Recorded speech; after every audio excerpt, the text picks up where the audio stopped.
when you're going into most of this stuff, you don't know what the f you're talking about. If they're not dumb, are they just genetically inferior? Of course. Lack of education, lack of finance. Yeah, they have to be. You can't say that they're all like the same level of intelligence. Otherwise, then what explains for their failures? What? Like, yeah, of course. I have no problem saying that. And it's not to look down on them. That's just what it is. Abba, do you know who AD is? Is that from NoJumper? Yeah. What about him? Apparently, he wants to jump in and chat about the copyright thing. Is this guy? Do you both support, broadly speaking, Kanye West's comments? Nah.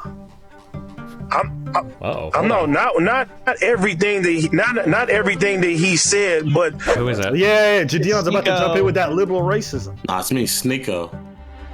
What you think about the Kanye West interview? And you be very candid. I don't know if I've seen it. Actually, I don't think I have. Oh, it's wild. You might actually get offended, Dan. I'd be offended. I saw clips from it. That I think I did, but I don't remember. It was one that he was saying that like he's out of line. He said some shit about Jews, right? Yeah, you could say that. He says you guys control a lot of things. Yeah, but he's just a dude who's f***ing bipolar. Like, it sucks. Like that. I don't like look into it. He's obviously f***ing off his f***ing rocker, or he's just a tip. I mean, like, you know. But okay. I know us white guys like to think that we have a minority on being like ignorant and racist, but unfortunately that's not the case. Like, anyone can actually believe this shit. It's like super easy and like convenient to just believe there's like this shadow cabal of Jews that are running the world and like meeting up on Friday night at Discord and just being like, hey, what are we doing today? It just stupid. Okay, you know? so let's move away from the crazy characterization as a shadow cabal. I've heard rappers rapping about the fact that everything is controlled by Jewish people since like the 90s, okay, from every record label to music. Would it not make sense that for Kanye, who's working in these industries, that there's an overrepresentation of Jewish people at the top? If we're being charitable. I mean, that's just, if you look at where a lot of Jews have spent time, you'll find that a lot of them were involved with arts and media for a long time. That's like a big thing that the Jewish culture is based around, is arts and media.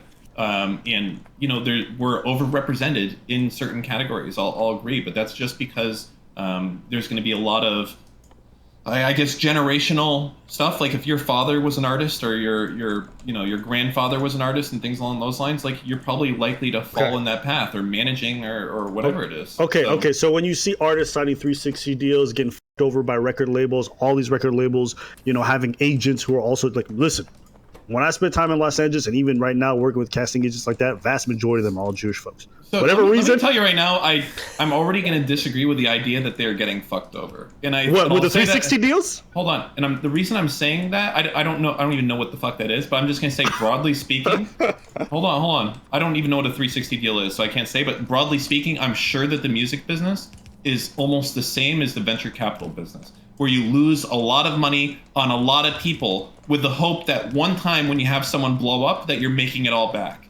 Okay, so that's my understanding of probably how it's going to work. Meaning that when you finally fucking make it, like, you know, and you're the new whatever, you know, someone huge, that this fucking, you know, what it's going to seem like is this Jewish guy who really didn't do that much is taking whatever 20%, 30% of your cut, you know, and it's like, what did he really do? All he did was spend like $50K on some recording sessions with me. Why the f should I give him 30%? It's because he spends $50K on like 1,000 other dipshits that fucking go nowhere. Ooh, real quick on that same take, if you want the ultra scorching, burned earth hot take, and I could be wrong, and there might be more information I could read about. So, but I don't want to do the research. I just want to give my ultra hot take.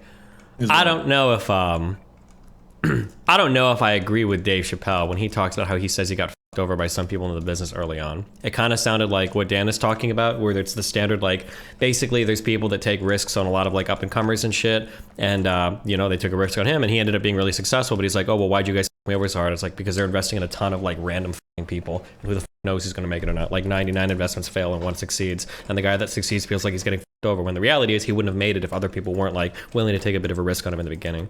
Based on how I heard him, I listened to one of his stand-up specials where he described the deal with Netflix and other people. I was like, when I was a kid, I got f***ed over when I signed these deals and blah, blah. It's like, dude, they didn't know you were gonna blow up. They didn't know that like it was gonna be as successful as it was gonna be. Like, I don't know. Yeah. Okay. Yeah, go for it. Yeah. So there's a lot of things going on. So we have to separate the era of today from the era of the past. Okay.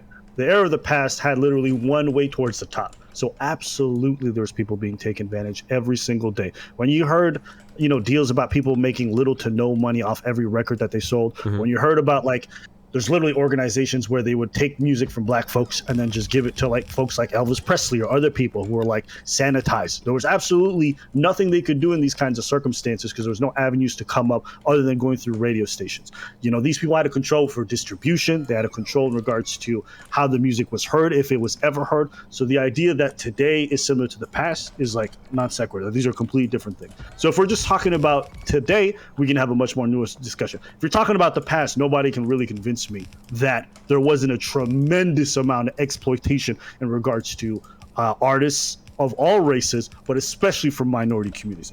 Now, I want to ask you guys, which conversation y'all trying to have? Well, I mean, I don't think either of us would disagree about the I mean, there was we didn't have the Civil Rights Act. I'm sure there were people getting over in the black community, of course. Yeah, but I don't think that like. This is up until the 90s. This is up until the 90s. So I'm not talking about civil rights or anything like that. I'm talking about even in the 90s, this was the case.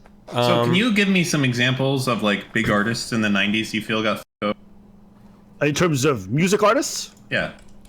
Okay, so if we're going through music artists, you can actually look at TLC as a really solid example. TLC actually had a whole complaint where they came up on their award ceremony where they won a Grammy and they're like, yo, listen, we ain't even got a dime to our name. Because at the time, the way the deal worked is that they wouldn't make most of the money from touring, which is crazy. Because nowadays, artists get their money from touring. Even if they don't get money from the record label, if they sign up front, they at least get their money from touring.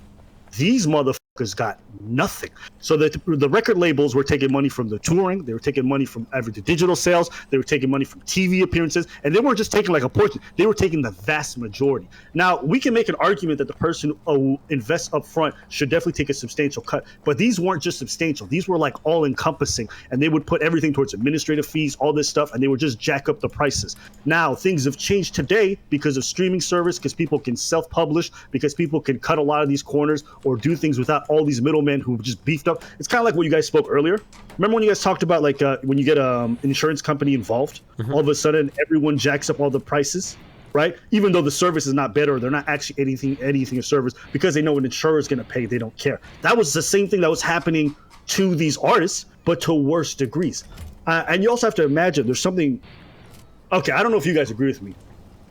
Can we agree that if an artist chooses to sign a deal of their own volition, that doesn't change the fact that the deal is still potentially predatory? Yeah, it definitely could be. Okay, so when you're talking about a bunch of individuals who have little to no financial literacy, do not understand the deals that they're getting, don't understand the long-term implications, that there's a lot of opportunity for these industries who have all this knowledge and who have all this forethought to put them on deals that not only not work to the artist's benefit, but also f them over royal.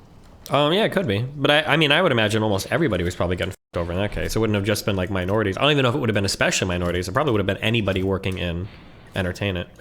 But I would, which is why I caveated at the beginning saying this is not just a minority thing. This is happening to all kinds of folks. I think just minorities feel especially just because like they had a monopoly in terms of like what was hip hop and what was coming out. Yet all the people who were in charge of ownership or the people that were fucking them over or signing them on bad long-term deals were people who were of Jewish heritage. So you see this, I guess what I'm gonna get at before I let you guys go.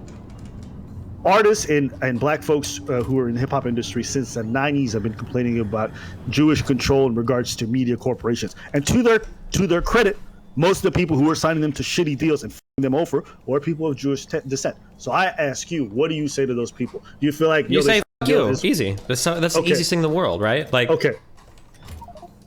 Because I can make those same arguments like justifying racism like super easily. Like Chris Rock even joked about where was the skit that he had where he's like when I go to the money machine, people are always saying that like the media is the one that's like blaming the black people for crime. The media is what making it sound like black people commit crime. When I'm at the ATM machine at night, I'm not looking over my shoulder for the media. I'm looking over my shoulder for ninjas. Like he had a whole skit of that. Like I think that like you can make any argument to be racist against a group of people they treat you bad enough. The whole red pill incel community, the idea of like treating women like shit. If you see enough like Miami girls or whatever, like you can easily like breed an incel. Like I can understand that there are probably people, black people even, that have bad experiences with Jewish people, and it even goes deeper than like music records and shit. When you talk about like redlining and you talk about like block breaking and all those tactics and shit, a lot of those were Jewish real estate people too. So yeah, I mean I know that there's like a lot of different areas that Jewish people were functioning in that could have made groups of people or black people specifically feel fucked over. But that's not a reason to be like, oh well, now I'm anti-Semitic, because you could justify like so much crazy shit.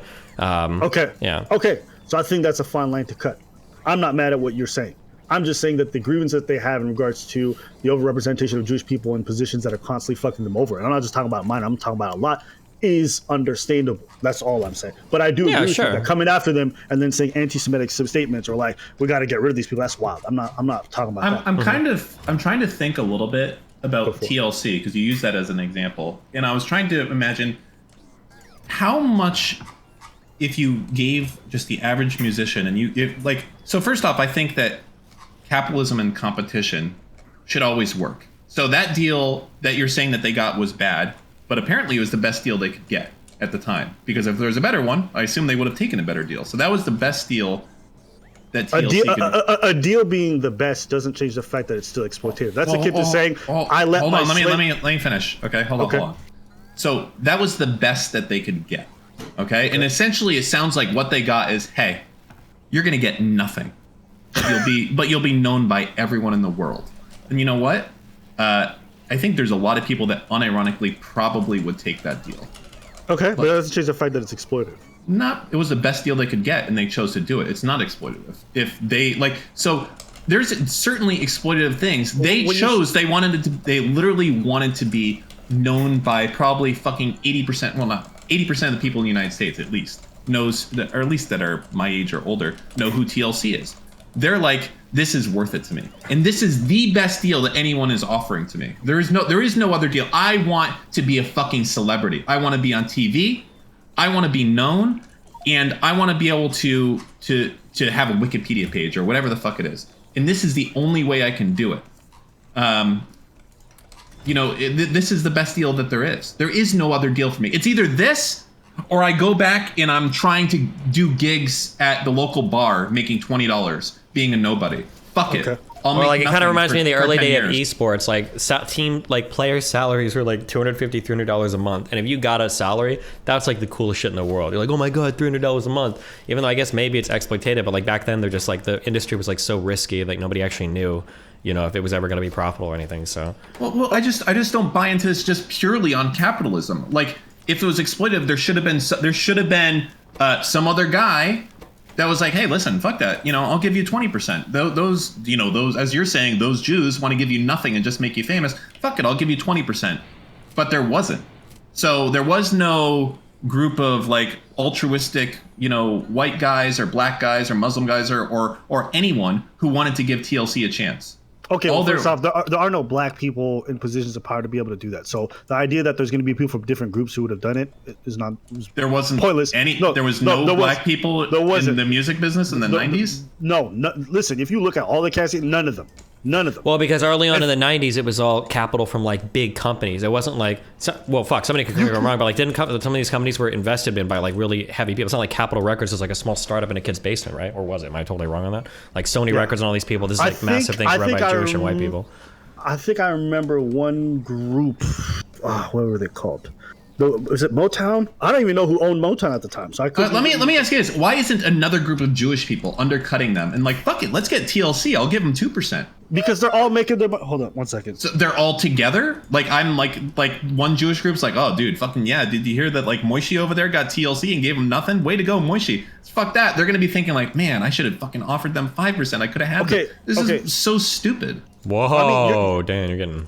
I'm not mad at it. I'm not mad at it. It's cool. I'm not mad at it. No, because it goes back to the idea that all Jews work together. Like, dude, I've told this to Steven 100 times and he said it. Whenever I'm doing something, like, business-wise, and there's, like, another Jewish guy involved, I'm like, motherfucker. Because you're getting fucking railed over the fucking coals. I don't think he's not talking about all Jews coordinating. He's just saying that, like, this is in general, like, Jewish people were in these positions, and that's why... But I don't understand. Why would there not be anyone that would come and compete for TLC then? Okay, right? Why was there no one else who's like, let me do the same deal with 20% less? Okay, all right. So this is like the whole platforming discussion. It's like, well, if platforming such a big, deplatforming such a big issue, why don't you just go to another social media company who can offer it? You're acting like it's so easy to, one, start a record label, B, have the distribution access to be able to do so, and B, compete with all these large companies at the time that didn't exist. If you wanted to actually gain access to a lot of these spaces, you had to be super well connected, which is why I'm saying back then is completely different than today. Back then, you only had 3 to 4 options in order to be able to make a come up. And now you're talking to me about like, well, why wasn't there? You're acting like there's a plethora of alternatives. That wasn't the case. Today, that's why you're seeing more than ever a bunch of independent artists, people who are not going through record labels, people who are advocating to never do so. They're not saying that because, they have a hard-on for record labels. They're saying because there's been so much exploitation over the years, you can now circumvent it by taking care of yourself. So for you to sit there and be like, well, why wasn't an alternative? You're acting like there was many alternatives. This is the whole idea of like, this kind of like a cringe capitalistic idea, which is like, well, the free market will sort itself out. That's not true. There's plenty of ways in which companies collude. Here's another example. I live to be in Canada. clear, there's half as many. I'll just finish. I live in Canada. There's only 3 airlines, okay? No other airlines can come up due to lobbying and different things like that. And all these airlines literally work together to keep the prices around the same level. The reason being is, 1, they know there's no competition that come in place because nobody has the connections. And 2, they're going to constantly make a profit because if anybody wants to fly domestically, they have to go through these people. That's why flying in Canada is literally untenable. So when you say there, you're like, well, why did they just find an alternative? There wasn't any. Okay, so to be clear, there's 3 music labels now, for all intents and purposes. And I just looked, and in the 80s, there was about 60. So it seems to me like it would be easier. Now, you really don't have any options. Because if you get rejected by Sony... It's easier to self-publish now. That's a big difference in... Sure, self-publishing. But back then, you had, a lot of options. Your local dipshit out of New York could get you on the radio, and you could be big. Now, there's 3 options. So it goes against what you're saying when you're like, oh, back then, it was way harder. Now you have options. You have 3 options now. You need to actually look into the record labels. How many of them were actually just subsidiaries of smaller ones? You have to actually look into it. Something could be a record label and literally just be under another record label. So you actually have to look into all that stuff, what you're saying. Secondly, when you're saying there's less options today, I don't know what rock you live under, but there's literally no musician who would ever tell you there's less options today. In fact, people coming through SoundCloud, people starting their own record labels, there's far more options today. So what you just said is patently untrue. I mean, it sounds to me like you're saying the internet exists so that you can do it, which I don't disagree with. I think the internet is great for self-publishing, but you were saying that the label terms that they were getting were exploitative.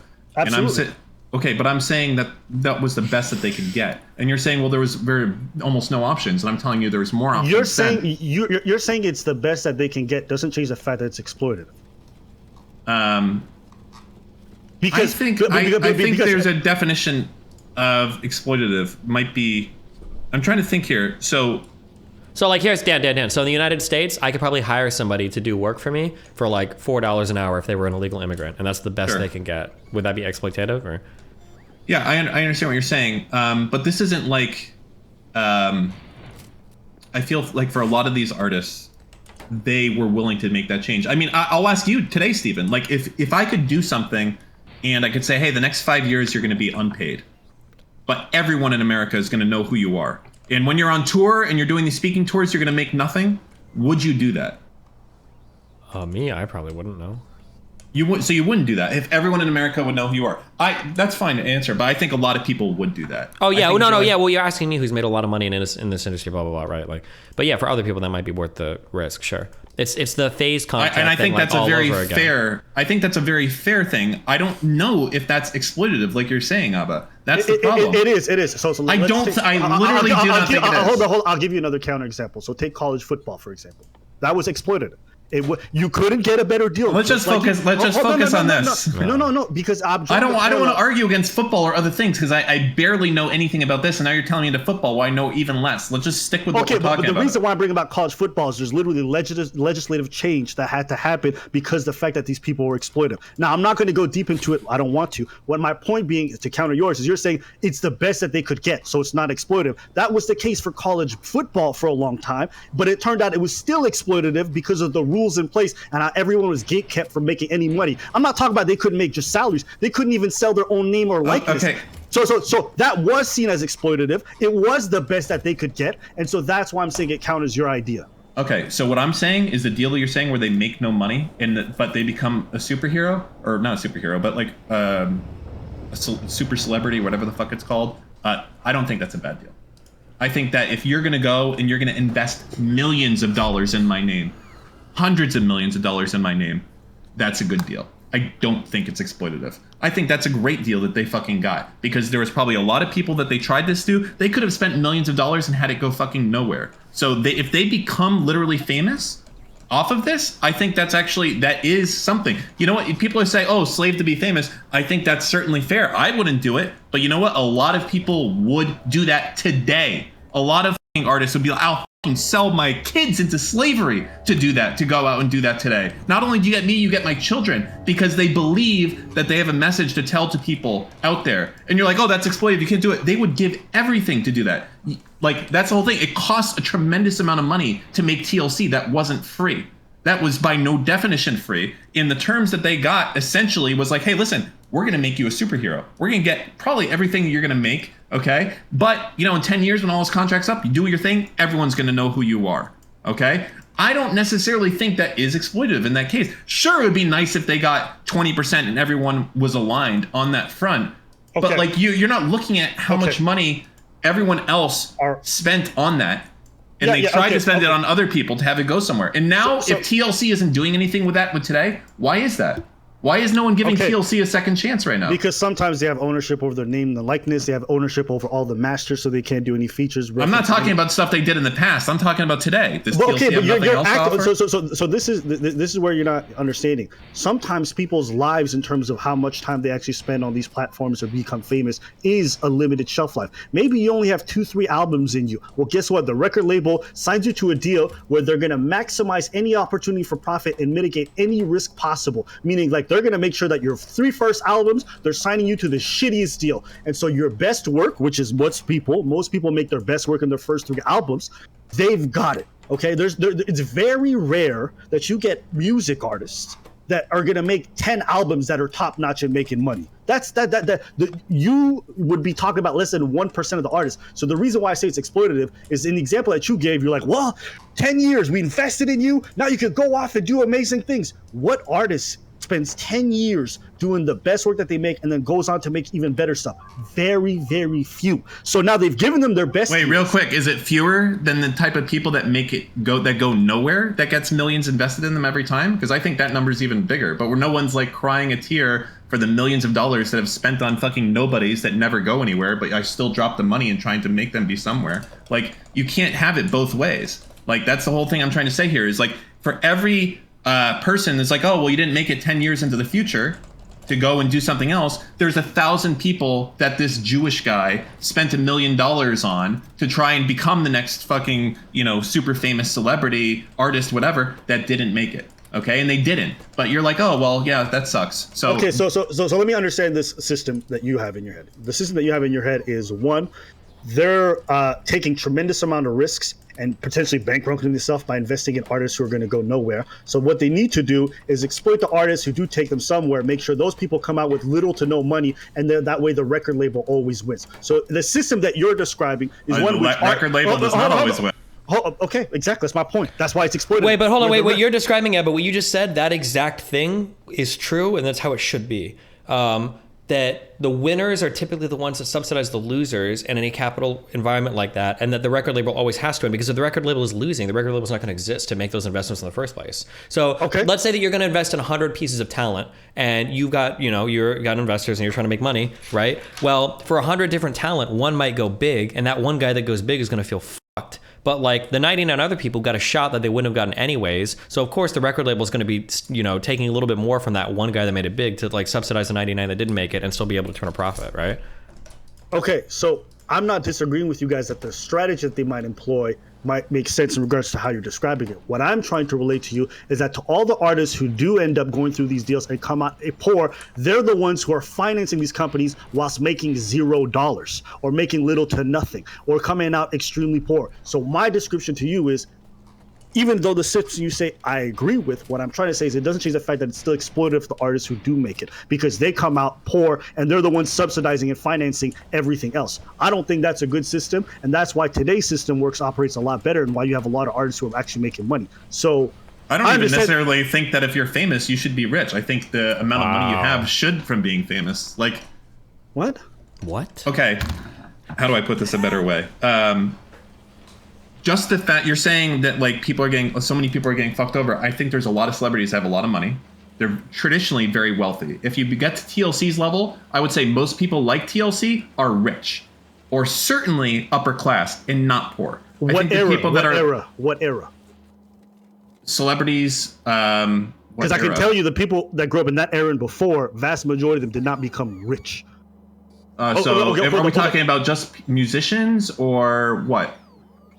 Yes, we're going to stick to just music because the other industries are a bit different. I would say people who tried to become a musician, I would say that more than half are rich. Okay, I'm not even saying doing well. I'm saying more than half are rich of people to TLC's class or better. So I would say I would put a certain amount of this on TLC themselves if they didn't get to that level of, I don't know what is different in that case. Sorry, I didn't understand what you just said. If you can what is different about the TLC case versus other musicians that are rich, that had, I assume, the same deal? Because it sounds like everyone got the same deal, right? Not everyone got the same deal, but there were very similar ones. So you have to imagine it'll be in the fine print of the contract itself. It depends on what cut they take from the live shows versus the other ones. Not everyone got the exact same deal, but they're definitely comparable. It could also be like TLC made some poor investments from what little they did make. It could be a bunch of different things. But there is no doubt that when you look at what percentage they got out of the revenue they generated for that company, that percentage would be seen as exploitative by vast majority of artists today and going forward, just because they understand like, oh, there's no way they should be charging this much. There's no way they should have invested this much. There's no way these numbers make sense. There's no way they didn't pump up the numbers. There's a difference between a contractor charging an insurance company money versus a contractor in charging an individual extra money for labor that they didn't actually do or for things that they didn't actually offer because they wanted to run up the cost and maximize their profits. The ways in which things are exploitative is the hidden cost that you associate with it, the kind of services that you claim you offer but you don't. So I'll give you an example. There's plenty of managers who take money from artists today, okay, who said, I'll manage you, I'll do other stuff. I mean, Steven can speak to this. There's MCMs that exist on YouTube right now who will take a cut of your check every single month and offer you zero in return. And you can't even get out of the contract because once you've signed to it, you are legally locked in. So you have to take them to court. This is happening on YouTube right now. So there's ways in which people literally steal your money while offering you nothing in return. So if you're asking me what was the difference between their contract, I couldn't tell you without looking at the fine print. I'd be speaking out of turn and out of ass. What I am saying is, over the course of the years, you've seen the progress that artists have made and how they've been able to fight for their rights in a lot of these industries. And within the music industry in particular, this issue of exploitation has been very apparent and well documented. What was different about TLC's deal than others, and why didn't I just told you. Okay, so what I'm trying to ask you is, why doesn't everyone get TLC's deal then? Why didn't it sounds like it's fucking way better for the labels? Why didn't every band or musician get the TLC deal? I couldn't tell you. Could it be that no one wanted to fuck with TLC? That they, they only had one hit in them and most people knew it and it was going to be a huge gamble and had to put a ton of money into it, or what? I'm confused. What are you even trying to get at right now? You're trying to say like, oh, TLC... I'm trying to say there was no competition. No one. It sounded like there wasn't competition. Oh, you're right. You're right. These record labels lock these people in early into deals that they know are really bad for them, and then if they take off, it's great for them, and if they don't, well, they mitigate most of their losses. I'm not disagreeing with you. Okay, so it sounded like no one wanted to f with TLC. It's not no one want to. First off, these are young people, like 18 at best. So you're asking me about their financial literacy. I couldn't tell you what it was. These are people who have aspirations but no financial knowledge whatsoever, approached by big record labels to sign a deal that they don't understand, nor will they. Nor will they understand the repercussions of until 10, 20 years later. I can understand what you're saying there, but I can also say that they probably understood, we'll make you famous and we'll drop millions of dollars. But that doesn't change the fact that it's still exploitative. If you're approaching an 18, 19-year-old who has no financial literacy and signing them to a deal that is not in their favor whatsoever under the guise that you're going to help them, then you're still predatory. I'm trying to think, like, it's not like we're getting you to work for $4 an hour. I assume that they definitively, absolutely, were making above minimum wage doing this. There's no doubt in my mind. Okay? Them making minimum wage. So you're saying that they should be a millionaire. I'm saying that if you offer something of value to a company and you enrich them to some degree, there's a part of the proceeds that should absolutely return to you. And if that's considered crazy or stupid by investment terms, I don't know what to tell you. When someone works for me and they provide value to what I do, I pay them in return because it's what they deserve. It is the ethical thing to do. Now, if you're telling me that's a dumb capitalistic mindset, I don't really care. It doesn't change the fact that me asking someone to work because they got starry eyes for me and they're doing pretty much labor for free, that's exploitative. Even if it's the best deal that they could get, it doesn't change the fact that ethically speaking, what I'm doing is incredibly wrong. And if you were to sit here and try to make the argument otherwise, I would look at you as an immoral person. Yeah, I just disagree. I don't think that you singing is worth more than a guy that's carrying cinder blocks all day. And if I'm going to make you famous on top of it, I'll offer you a deal. Like, okay, hold on, let me finish. If you're like, hey, I want to be. Let me finish. You come to me and you're like, hey, I want to be famous. I'm a singer. I'm like, okay. I mean, you're pretty good, but there's a lot of people that are pretty good. And you're like, okay, yeah, but I want to be. I'll do anything to be famous. Like, listen, I'll fucking. Man, it's a huge risk. I can spend literally $20 million on you, and you might just go nowhere. But what you said is one of the dumbest things I've ever heard. Are you telling me that? Hold on. Are you telling me a singer is comparable? Are you telling me a singer, in terms of what it generates in terms of revenue for whatever company it works for, is comparable to somebody who lays cinder blocks? On the aggregate, with the 1,000 other singers that go nowhere, it could be that way. Construction industry is pretty big. Yeah, I would say so. Do you know how much money is spent on all of the people that go nowhere in the music industry? I'm guessing it's not nothing. I'm guessing that there's a lot of money that's going into people that go fucking nowhere. A lot of musicians go nowhere. Most go nowhere, okay? And you're only looking at the successes and you're like, oh, dude, TLC, they made $10 million. They should get 80% of that. And it's like, dude, no, they shouldn't get 80% of that. They should get whatever they signed on to this thing because they wanted to be a fucking superhero. I was kidding, superhero. Okay. So by your logic, if I want to sign on, let's say there's a bunch of immigrants who come to this country, I want to sign them on to deals where they only make $1 a day. Okay. Nope. Didn't say that because they make above the legal wage. That would be exploitative. That would be exploitative. Stop. There's no labor laws. Okay. Forget all the labor laws. Forget the rules. Okay. I'm asking you just on a moral standpoint. Okay. If you got a system in place where you bring in 300 immigrants, you sign them for $1 a day. That's the deal that they got. It's the best deal that they could get. And that's what I value their labor as. And that's what they're going to get. Should that be okay?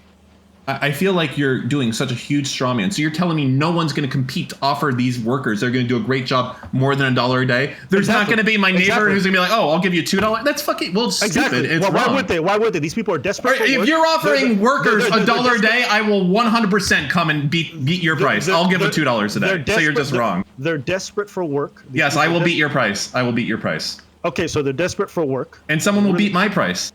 You're arguing like the free place of like in terms of income and what it is. This is like a hyper capitalistic thing where it's like somebody's always going to offer you a better price, and so you're always going to get something that's ethical. That's not that is actually capitalism, and it still was that way in the 90s and the 80s. Yes, there still was capitalism. In fact, in certain cases, as I said before, it's worse now. It's worse now because there's more monopolistic behavior that did not exist earlier on as companies became worth $1 trillion.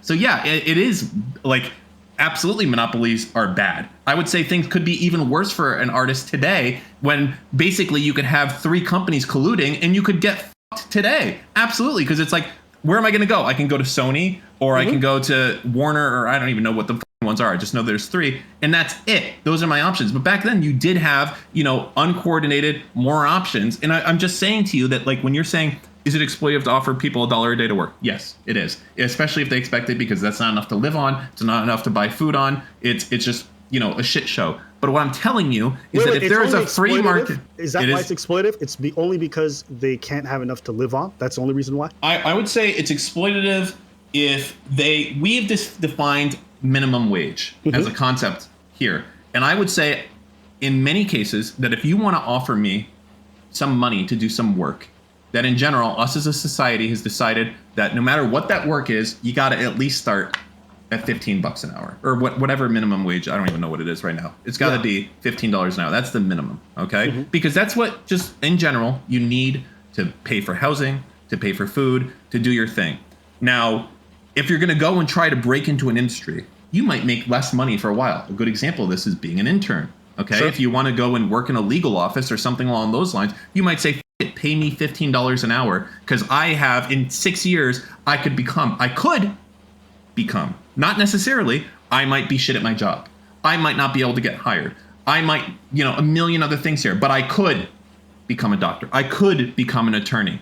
Okay. There's a lot of huge wins. And if you make it, I've done 10 years at $15 an hour and ate shit and all this stuff, and now I'm a fucking Giga Chad doctor fucker. You know, that is the goal that you get. But there's a lot of fucking souls along the way that didn't make it. And there's a lot of money that went into your training and a lot of other shit. And that's why you were getting $15 an hour, is all the people that fucking dropped out. And it's the same shit in startup investing, which is why I'm talking about this so much, because I've done a lot of what I feel is exploitative startup terms. But you know what? It was the best I could get. I couldn't get better. Do I feel like I should be giving up 30% of my fucking company right now when you're just giving me a check of 50 grand? What about if there's $1 billion? You really think you deserve 30% of my fucking company for 50K? That's bullshit. But you know what?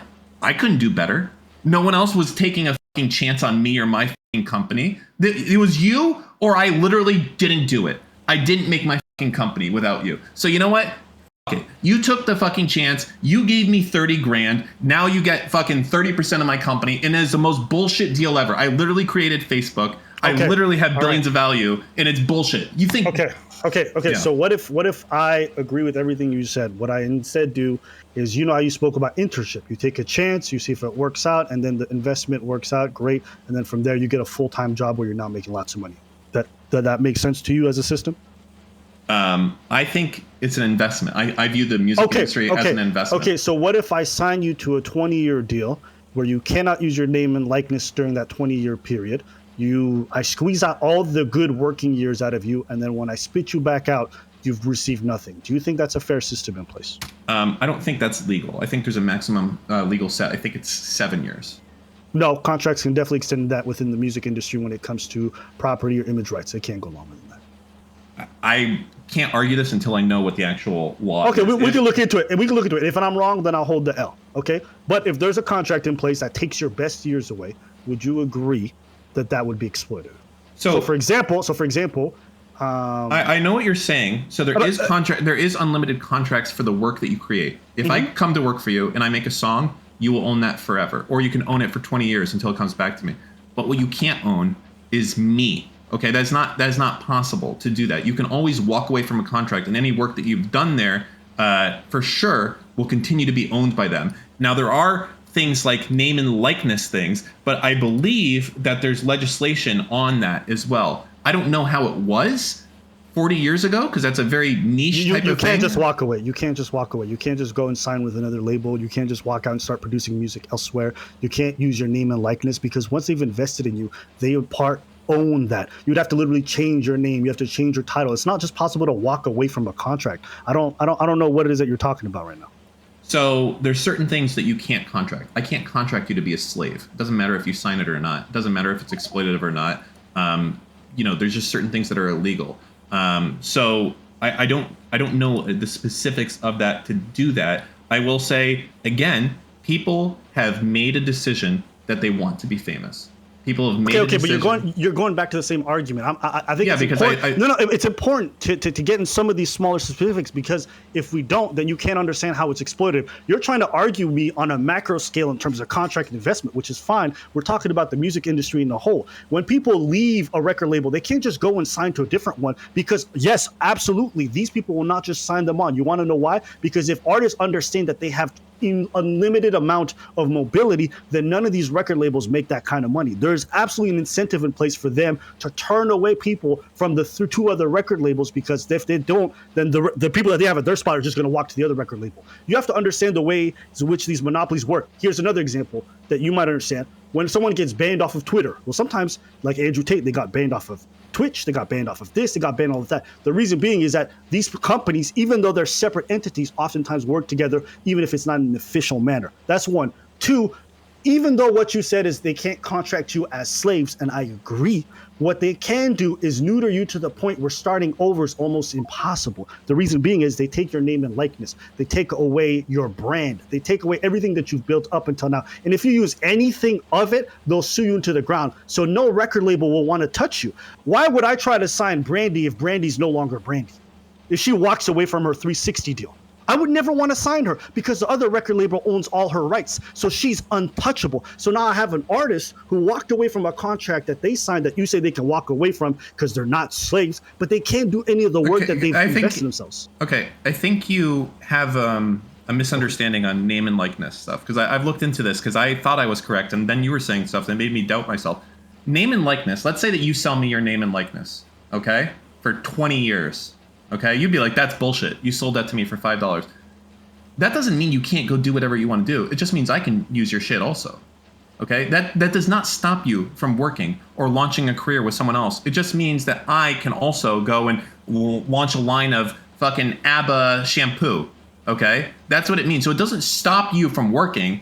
All that it does is it means that you've gone and said, hey, I want to be a celebrity. So you can go ahead and you can use my name and likeness to do it. I'm not saying this is a good thing, because I think it's, it's questionable for longer terms. I would say if I'm going to go and I'm going to invest in you, I think that a 5-year term or 3-year term or whatever it is, if I'm going to dump millions of dollars into you to potentially make you a celebrity, knowing that there's a 2% chance it'll succeed, I think that that's probably realistic, that I don't want you fucking off as soon as I dump this $3 million to go to one of my competitors. And I put all that money into it, and now you're going to my competitor, and what, he's going to get all the benefit of that? Fuck that. Absolutely not. No one would invest in anyone if that was the case. Why would I put $10 million into promoting you on the radio, buying billboards with your name, if the second I fucking do it, you just leave and be like, oh, thanks for all the advertising, dipshit, I'm on my own now. Like, it's stupid. I understand what you're saying. So first, initially, you said these people signed the contract. There's a reason why the system's in place. And if they don't like it, they can just walk away. Then I explained to you why they can't walk away. Well, they can walk away. Well, they can walk away, but they can't continue the work. You just explained it to me. They can continue the work.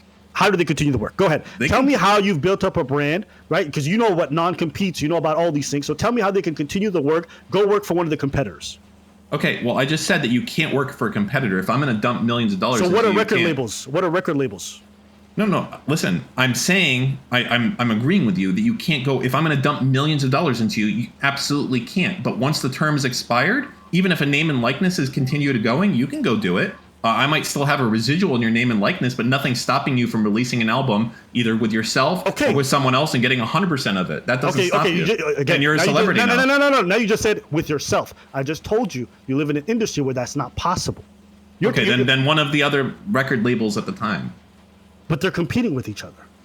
I understand that. We're talking about, I agree with you that if there's a term of non-compete, you shouldn't be able to go to someone during that time. I think that's correct. I don't think that's exploitative. I think that's good. Okay. So you just relayed to me in a situation in which these record labels can sign people to these terrible deals, put them on non-competes, right? Where there's very little to no alternatives. I don't think they're terrible. No. Hold on, let me finish. Then you say, well, they have options. They can just go to the next person who's going to give them a better deal. Or they can after the term is over. Yeah, after the term is over. But after the term is over, they've already given them their best years. Did you not just understand that part either? Well, you also became famous, or you didn't, and then they spent a lot of money on you. Becoming famous is not some road to being able financially good. If someone, I would say for a lot of people it is. I think if you're famous, it's probably a lot easier to make money. I mean, just look at the dude who was fucking Cannibal. He's out there making money right now, shilling timeshares just because of who he is. Do you think fame lasts forever and that's always a monetary thing that you can always make money from? I think it's a lot easier to be famous and make money than to not be famous and make money. Okay, but that's not what I asked you. Do you think it's this thing where you can always make money from that's unlimited? So TLC, if they go anywhere, they can just start making money, print it off like nothing? They will have an easier job making money than I would. That's not what I asked you. Off their name and likeness. Because you can make money. I don't know how you make money, but I'm asking you, using their fame and likeness, do you think they just go anywhere and make money? As long as they're not in a contract today, then yes. Why would they not be able to? Off their music or off of other things? Off of their music that they create today or off of other things. So you're talking about new music. So you're talking about new music. Okay, that's fair. If I'm in love with TLC, here's an example. I'm in love with TLC. I think they make the best music, whatever, hypothetically. Uh-huh.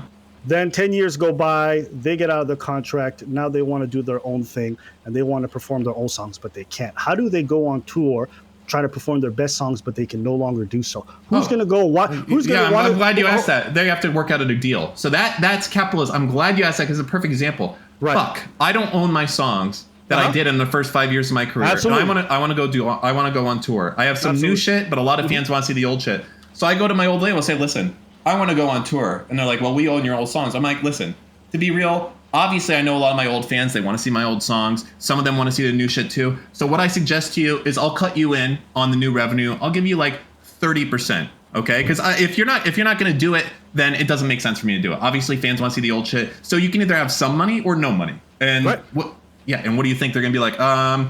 Yeah, all right, fuck it, we'll do it. Of course they would do it. That is literally how it's designed. The artist does not own the songs. That's the differential here. When I give you money, it's like I'm giving a programmer money to create something. They don't get to, in 10 years, come take the source code to my website and fucking say, hey, Dan, I want to take your shit. That's mine. You want to use that? You got to fucking pay me. It is the same thing when they've created a song under my label. I own that type of content. Okay, and it just doesn't seem fair, but when you look at it in any other type of work, it's the same exact thing. If you built a house or if you drew some architect plans for my house or anything like that, I own that. You don't get to come and like, hey, I want to use this on tour. Okay, well, come to a deal with me. We can do it. I want to make. So I'd rather make something than nothing. Okay, so record labels deny the deal and they do it all the time. Then first off, I don't believe that. Okay, that's like that. What you're saying right now is some lefty shit, like how there's like 1 million houses that are vacant because landlords like want to just hurt poor people. Trust me, there are circumstances where stuff is vacant, no doubt. But in general, people want to make money. Making money is better than not making money. So I do not believe that that is the case. That if TLC says, hey, huge demand for us to go on tour, we want to do 50% of our new shit, 50% of our old shit. How would you feel if we gave you a cut of the revenue? You're telling me like, nah, we want 100% or not. It's just stupid. You know, no competent business person would ever say that ever. So I don't believe that that is the case. And if someone did do that, then there has to be some mechanism or reason that they're getting compensated by someone else to not do that, or that they slept with someone's fucking wife. So this is the weird part. So this becomes the weird part. So like the ownership, how deep it goes oftentimes is that it gets to a point where some of these people own the masters. They don't want to offer the original artist any opportunities to remix it, even if they get cut in on the deals. They don't like the idea of them even being able to use the music on tour. Why? I think there's been a lot of speculation. Some people say it's due to a personal relationship. Some people do say it's due to other reasons. What I am trying to say is, irrespective of how they've set this thing up, because these people own all the rights, they can absolutely engage in a way that's tyrannical. Now, I personally don't like to put all the emphasis on these examples because, one, I do think they're outliers, as you said. But two, more importantly, I also think that you know what? Rage Pub said that. I agree. That's fine. If they don't want to let you go on tour, fuck you. It's their property. Tough shit. Yeah, okay, and if you have that mindset, that's fine. But most people are going to see you as exploitative. No, that's not. That's just I own your song. Yeah, that's not your song. That's my song. You could think that way. No, that is the way to think. I own that content, not you. Okay, that's the same thing if you drew plans for my house or created a fucking webpage for me. I own it. You don't own it anymore. You were the fucking person that had your finger to the pen, and I paid you for it, and it is my property. You want to use it later? Maybe I'll let you for 30%, or fuck yourself. It's mine. I don't have to let you do it. It's not exploitative. I own it. You can say that, and that's fine. But most people are going to see you as exploitative as a result. No, so that's where a lot of absolutely. If you went to anybody, well, if people don't understand. Hold up. If you went to most people on the street and you told them that an artist invested their time, their stuff, and the record label invested back into them, and then the record label just said, "Fuck you, we're not giving you a dime. You don't deserve to make pretty much any money out of this. If you want, you can go off on the road." Most people are going to see these deals exploitative, and that's the reason why artists today would never sign these kinds of deals, because they're saying, why would I sign these deals? These are terrible investments. These are terrible returns on investments. They take all my work, all my labor, and I don't make any money. The industry is surviving today. It's thriving today, offering artists much more flexibility how they make income. So the idea that this stuff wouldn't be seen as exploitative, you're bugging. Literally, artists today all speak about how the fact that that's exploitative, which is why they don't sign these deals anymore. So you sitting here telling me like, oh no, it's not exploitative. All right, if it's not exploitative, why don't any artist sign it today? Why don't they sign it today? Well, I think plenty do sign those terms today. They don't. You're saying artists don't sign contracts anymore, is what you're telling me.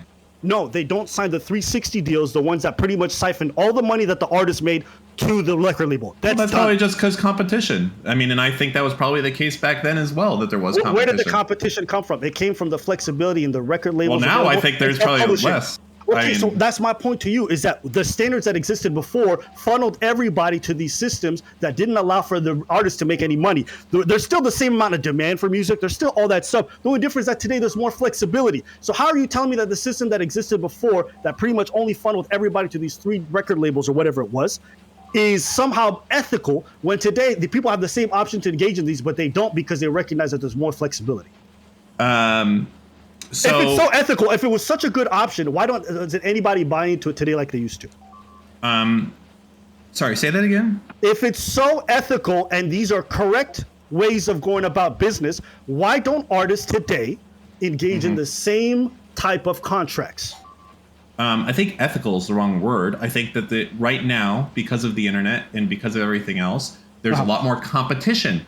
So now there's less margin that you can make.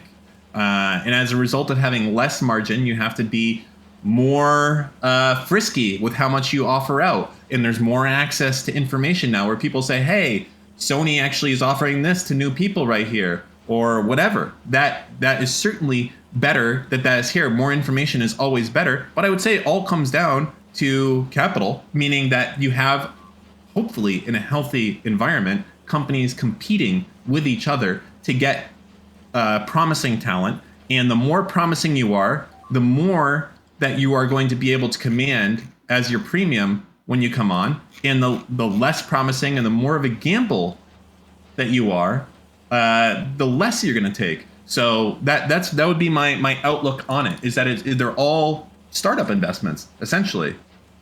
They're all startup. Can you explain that a little bit better, the startup investments? So when you invest in a singer, and I guess that's mostly what we're talking about here. I know there's like people that, don't do that now, but essentially when you invest in someone, a startup, most of them go nowhere. Most of them fizzle out and become nothing with startups. And it's the same in the music business, is that there's only space for so many superstars, if you will, or so many people that aren't even superstars, but just become, successful and financial. And that for every success you have, you might have 99 failures. Okay. And if you have 99 failures with this stuff, you have to look at that like, okay, so if I'm investing $1 million out of every person that comes through my door. So I've had 100 people come through. The first 99 have all been losers. I'm down $99 million. And now I'm going to invest $1 million into this next guy. Okay. And he's going to make it. And wow, he made it. And he makes $100 million. I'm not, or even $200 million, whatever it is. I'm relying on that 1% to pay for the remaining 99% of my failures, or else I have a failure of a business. I need that to pay to cover all of my losses. And that's not fair. You only gave me $1 million and I'm producing $100 million. What entitles you to get half of my pay? Well, that's how the fucking thing works. 99% of my shit loses. I need this. So that would be the logic behind why it would happen along those lines. Okay, so that's why the exploitative deals happen. I don't think they're exploitative. Okay, but the ones that I qualify as exploitative, you don't. But that's why those deals happen, correct? Why they happen? What do you mean by why they happen? You explained to me. You tried to explain to me the ways in which these deals come about, the reason why they're set up the way that they are, whether you see it exploitative or not. I'm fine with that. Is because of what you just explained, correct? Yeah, because there's a certain amount of money that the business wants to make. They don't want to just make $500. That's like not enough margin. That's way too risky. They want to make a lot. Of course. Typically, if you're investing $100 million and it takes $100 million before you have your big hit, you probably don't want to just make 20%. That's a huge fucking gamble. You probably want to double or triple up. So yeah, I would say that, the only thing you can argue about is margins here, is how much does the artist should they get? But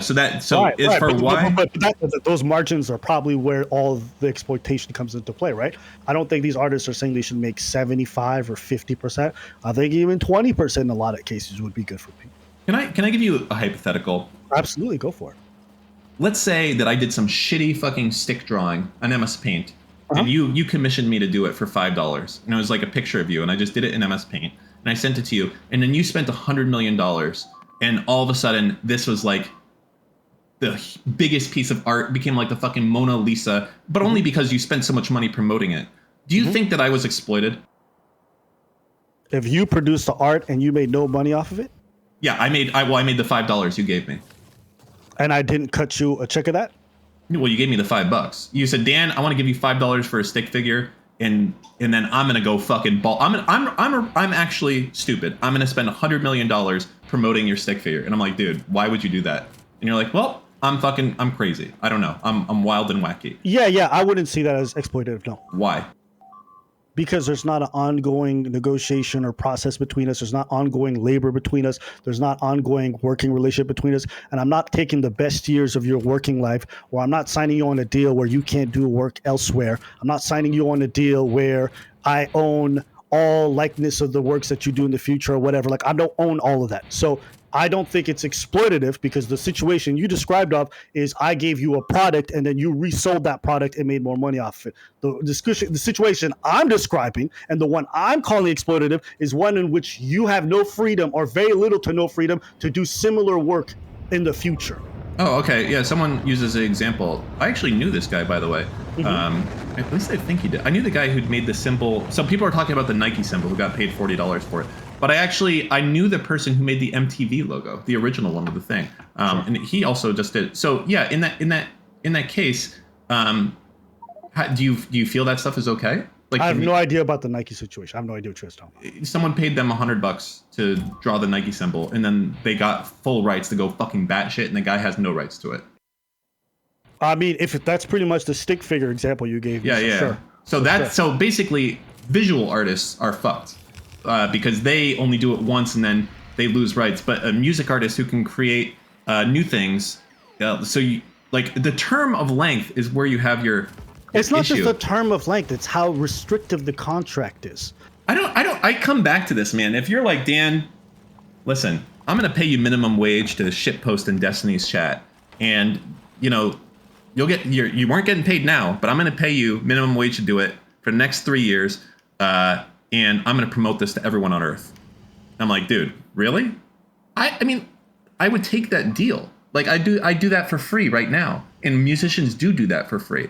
I think this all comes down to the idea that musicians and celebrities see how much money that their work generates, their song creates, and they don't understand that they would be nowhere without the so-called Jewish guy at the top, because of the mixing that went into it, the editing that went into it. I don't disagree. I don't disagree that it's a collaborative experience. I'm not saying that the Jewish person, or whoever owns the record label, whoever the fuck religion, I don't care, didn't contribute a tremendous amount and shouldn't make majority of the profits. That's not my point. My point is that the deals are exploitative in that, one, they don't offer a cut that's sizable or even representative of any form of the work that's put in, and two, they're so restrictive that if you want to go elsewhere, if you want to commute to work, it's very much impossible. And so that's why I don't like it. So, for example, if I'm an athlete who plays in the NFL, right, my shelf life is 10 years at best.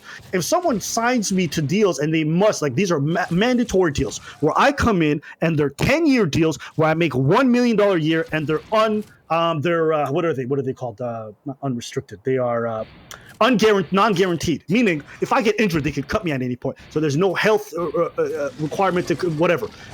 Those deals would be considered exploitative by today's nature. Now, you can make the argument that these are the only deals that are available. They're making millions, and what's the problem? But these guys are coming in, generating billions of dollars for the industry. It's not like these places are hurting by the fact that they're offering these guys all these contracts. Because if you look at the contracts right now, they're able to offer quarterbacks hundreds of millions of dollars, right?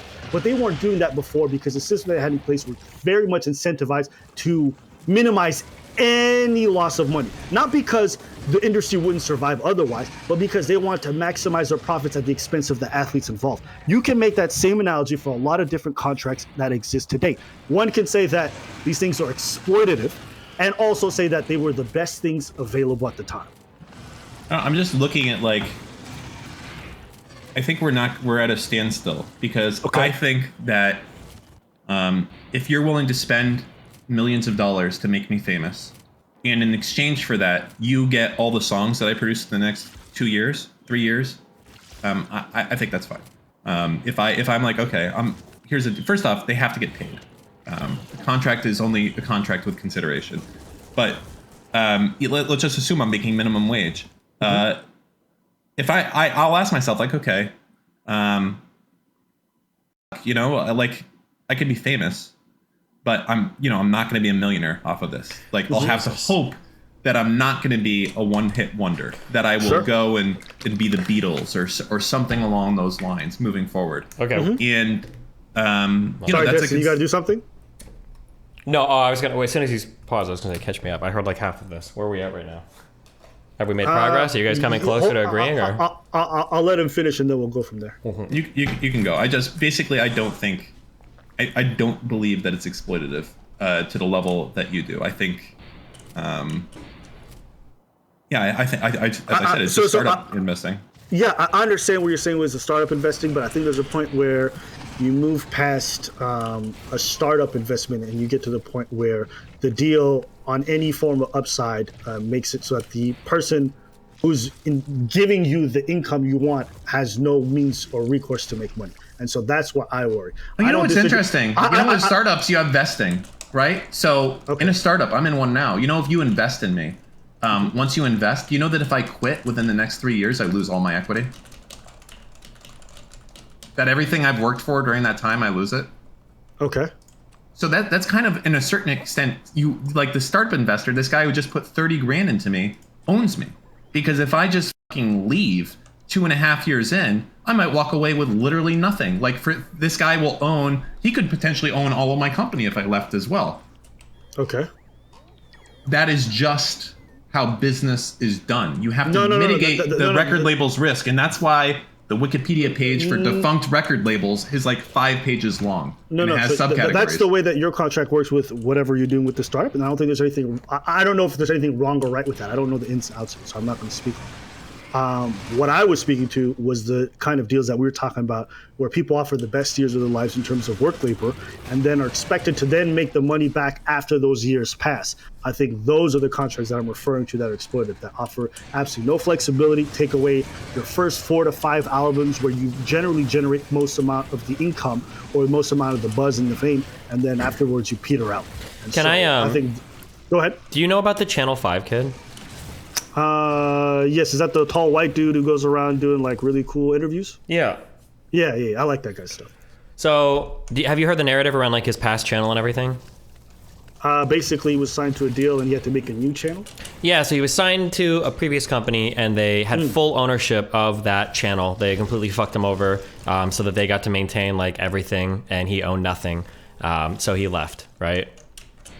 I actually think that the narrative on that is completely wrong. I think that it was a great deal for him. And I think that everything went as well as it could have expected to for him. Everybody like views it as being highly exploitative, but the reality is that he wouldn't have had the opportunity to have done what he did if that company wasn't willing to back him initially in the beginning. Even if it seemed exploitative that they owned a lot of the stuff in the beginning. Like, now he has another channel, he got all of his subs plus more back, he makes a ton of content, he's like his own independent person now. But the only reason why he was able to do it was because of that like initial deal that he signed with the company that people would have argued as being, they took everything, I think, too. I think they did. They had full ownership of the channel. Yeah, I think they did. Okay, yeah. so them helping him grow. How I would view this situation would depend on what they offered him in terms of services, how they actually facilitated the growth of the company. It's if they just signed him, because you know about this, right? There are some MCMs that exist on YouTube right now that literally just sign you onto a 3-4 year contract, offer you a lot of promises about what and they don't do shit, and they take a cut, and you have to take them to court, and odds of you winning are not that great. Sure, but I mean, like back in the day for music, even booking studio time was hella expensive, right? And then like everything related to music was really expensive because like you had to buy all the fucking equipment. Like you didn't have like fucking Reason or Logic or some shit on your computer. You had to have like every single plugin was an actual board or like a synthesizer or like a piece of hardware that you needed to buy for your studio. So like I think the startup for musicians back in the day, that shit was really expensive. Like making your own music was hardcore. You couldn't do that shit on a computer. That's true. There probably were different startup costs. I still don't think it amounts to the amount that the people were taking in regards to that. Because like I said to you, with the insurers, they would overcharge on a lot of things just to be able to maximize the reasons why they're taking such a huge cut of the profits. But moving to the example of the individual in question, the guy who gave up 100% of his earnings to that company, what were they offering in return to get him to the point that he got? What were they offering the Channel 5 kid? Yeah. I think that is certainly probably a huge fuck up that they couldn't keep that Channel 5 kid afterwards. Well, because he probably knew his value and there was no negotiating he was going to do. He didn't need anything from them past. Oh, yeah, maybe so. But still, like they should have tried throwing... The Channel 5 kid made it seem like they weren't willing to budge on anything. Like, I would be sucking this kid's dick at the end to try and get him to stay with me. Be like, listen, man, we're going to dump him. Well, it's kind of like the, it was like was it the 100 Thieves thing? What was that esports team? No, it was FaZe, where everybody was acting like that one guy got over by FaZe so much he was trying to get away. But he didn't really get over. He was up and coming talent. He was a nobody. They invested some money in him. He ended up blowing up. And like, but like everybody viewed them as the bad guys, right? So do you guys know what they offered him in terms of services to get him to the point that he wanted to? Well, initially for the one kid, I think it was like offering like film equipment and crews and stuff, like basically all the equipment he needed to actually like film, and then a channel to put it on. Okay, so they offered him all the filming equipment. What else? I think that was probably it in the channel. I don't know. Well, If no, they the RV. Didn't they? Oh, pay for did they offer the RV? Yeah. Oh, maybe they did. Oh, and the van. Yeah, yeah. So Okay, basically, did they offer? And they paid their salaries. They paid salaries to everybody, including him and the his YouTuber. people. Okay. So that deal I could understand. Did they lock him in for how many years? I think it was as long as All Gas No Brakes was out, so you can go see when it started. it's probably first 1 or to 2 last. years, or my guess. Yeah. Okay, 1 or 2 years. Do we know the difference between 1 or 2 years and 10 years? Okay, but that's not fair because you were complaining earlier that it's exploitative that an artist doesn't own their song. You can't now say that it's about the length. Like you were saying, TLC doesn't have the right. It's a combination. It's not one thing. I don't think it's one thing.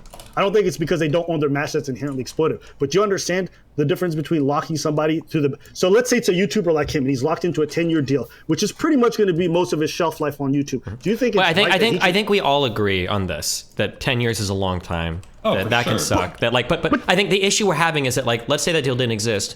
These people are then nothing. Like, where do they go otherwise? I think that's the...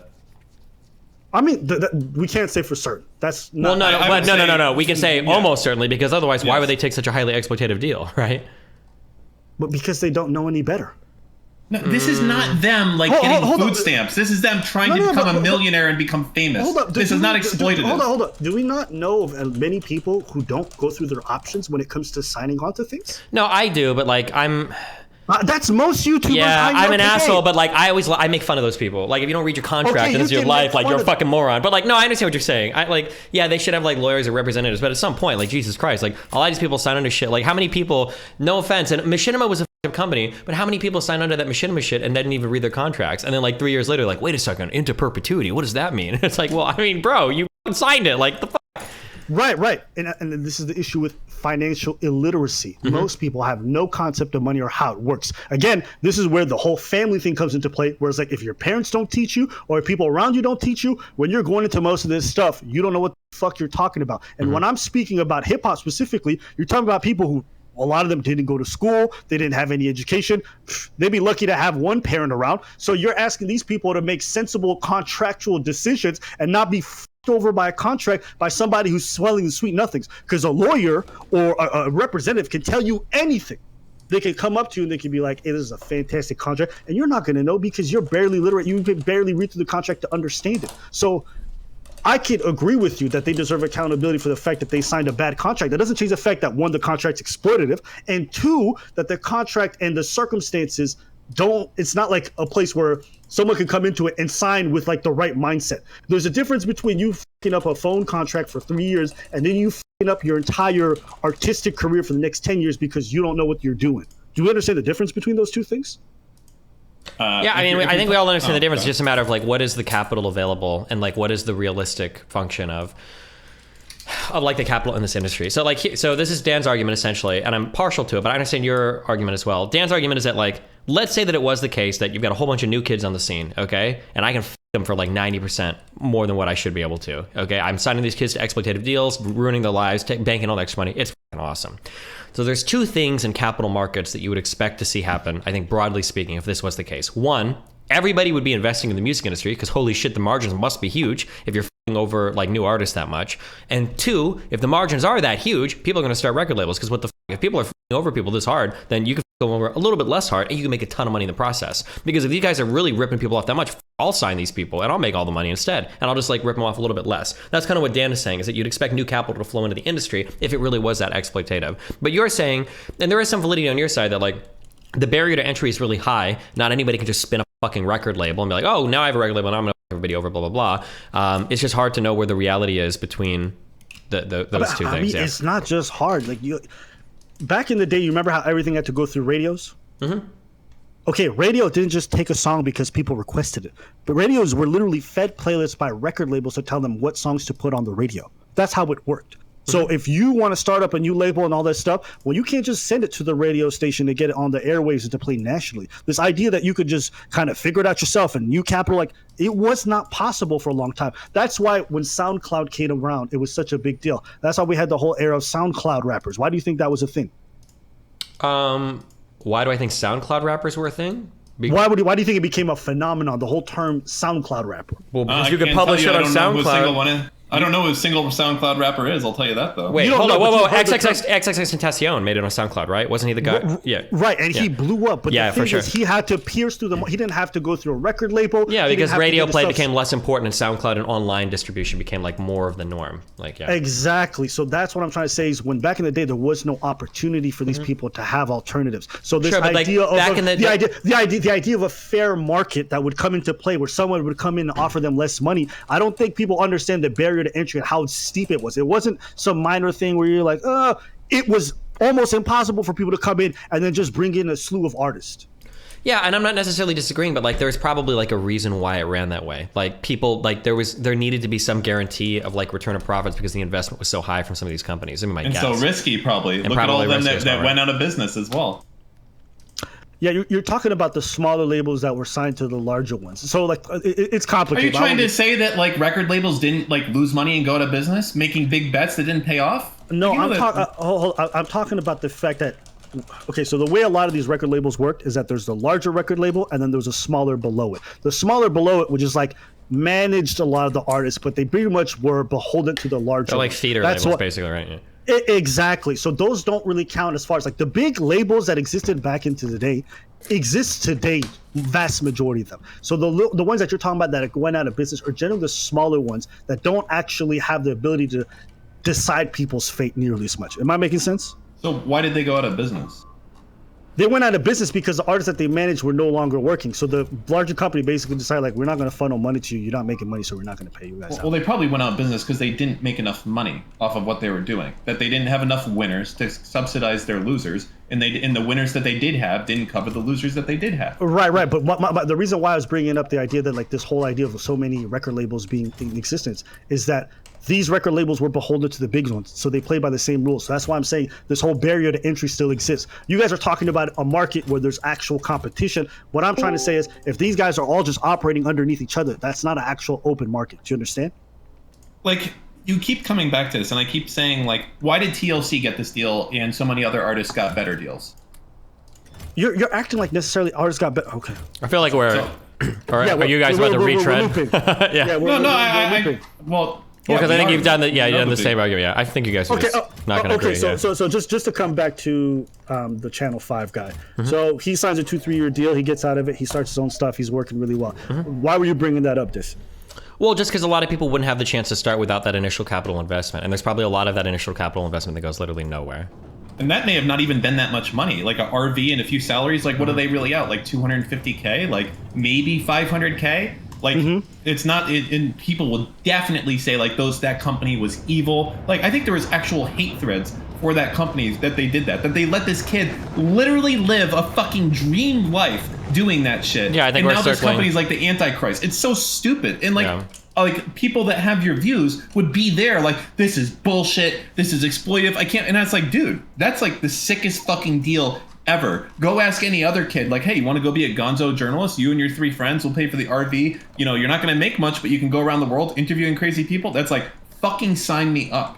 So, yeah, that's like the same thing. And again, yeah, but he's still going to say, yeah, you guys are like on the loop now, because he's going to say, yeah, sure, maybe they're getting money from it, but they can still be exploitative, right? The contracts can be, even if they are the only option. I guess I just, can something be exploitative when you're not trying to do something for I mean, like we can subsistence, but you're trying to become a famous millionaire. The answer is yes. Yeah? We can conceive of like, I could probably find an up and coming streamer that wants to shut on my platform, and I could rip him the off. I could make like it's not hard. Yeah, like I theoretically I'm doing it to both of you right now on my stream when I walk away to do phone calls and you guys are entertaining, right? But I can like offer somebody like, oh, I'll give you $200 a month, and to a streamer that's up and coming has no chance, that might be like, oh my god, $200, holy shit, I'll do it, and then I make like 10 times that money or 100 times the money off of them. Like we could. Yeah, I guess I don't think that's. Man, I guess I don't feel like that's exploitative. Like you're taking you only have so many limited spots to bring people on, and you're paying someone. I'm doing this shit for free. I didn't know you guys are getting paid.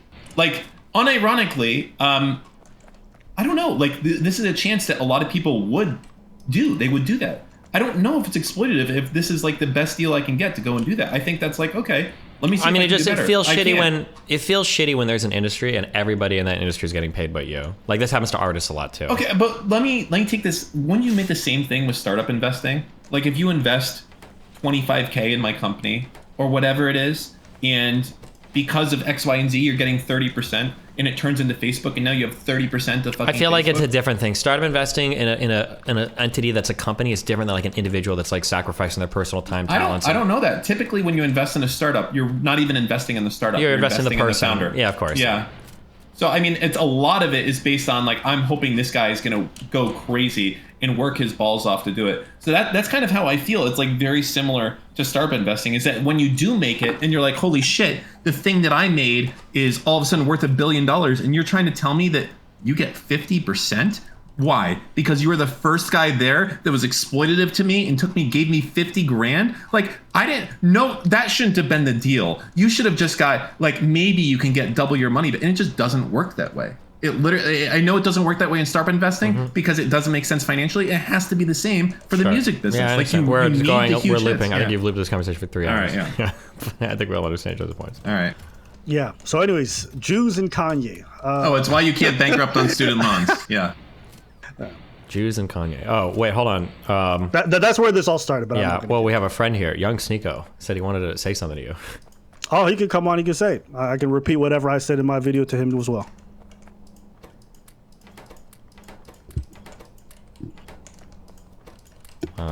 Yeah, I mean, So are we done? Is this the end of this convo? No, you don't want to talk to your favorite red pill creator?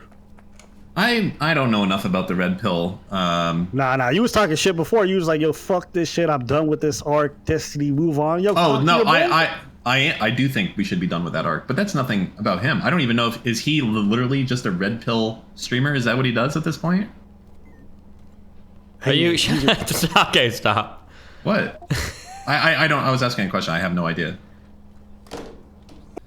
I know it's just a meme. You know, it feels good when I come here. I know nothing about the music industry, and at the very least, I was convincing enough to get some people on my side. That's good, because I tell you right now, I know nothing about it. Zero. I mean, I understand what you're saying, maybe, but there can be different types of industries where like things can be funky. Like I think I'm a really good example. Do you remember when I moved over to Owned?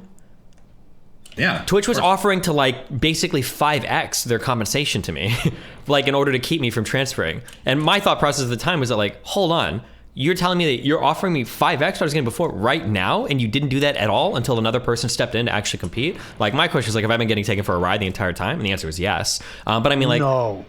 The reason why they gave you 5x in that moment versus they didn't do it before is because they'd invested in 100 other Twitch streamers and they didn't give any kind of capital back. Good one. And nice. so once you were leaving, Abba. they just realized. Oh my God, Abba with the killer arguments.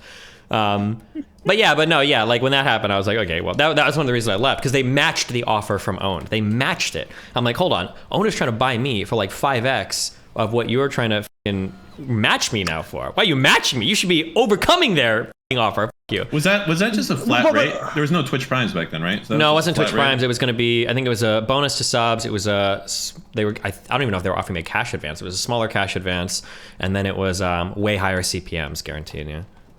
Okay, so let me ask you guys. So when you're looking at that situation, they could all of a sudden offer you $300K more a month. The stuff that you were asking for a raise before, they couldn't do because, budget's tight or whatever the fuck it is. Now they can. I understand why they're doing it, because financially it just benefits them to keep you on the platform. But when you see stuff like that, that don't make you realize that, like, it's not because these industries are hemorrhaging or whatever. It's just because they want to, which they should. If they want to maximize profit, that's fine. But we do understand the fact that, like, this is not some necessary lifeline for them. Are we in agreement on that or no? What necessary lifeline for the artists? For the company itself. Like, they didn't have to say no to you to maximize their profits and do everything to it gets complicated. Yeah, they probably did, actually. Like, I had higher value back then than what they were offering, but they're also like running in the red constantly, so it's like a balance of like who's getting over at any point. Like Twitch is still running massively in the red, so like it's a complicated ordeal. Like figuring out like the true value of something is it's all like really complicated. Okay, so then I guess in your case you weren't exploited. They were trying to protect their investment essentially. I mean, I was kind of exploited because I think I No, you probably weren't. worked more. Well, They were hemorrhaging money. yeah, but What it's are you talking here. The issue is that like when you say is somebody exploited, and this is actually, it's funny, you guys actually hit on this. It's like a fundamental argument of like what is value. This is what Marx wrote on. How much too? What percent? Well, right? this is the whole it- point of like the labor theory of value is trying to relate things and figure out like, well, what is the value of a commodity? What is the value of labor, That's right? fair. In capitalism, there's a question of what is the value of somebody's labor, and Dan is actually giving you the quintessential capitalist answer of, well, your labor is the value of whatever somebody's willing to pay for it. Full stop. Boom. If you might be a heart surgeon, but there's a million heart surgeons in the country, you're only going to get paid $2 an hour because anybody can do the job. It doesn't matter if it's heart surgery or not, right? There might only be one janitor in the country, and that motherfucker is making, $500 million a year because he's the only guy that can wield the mop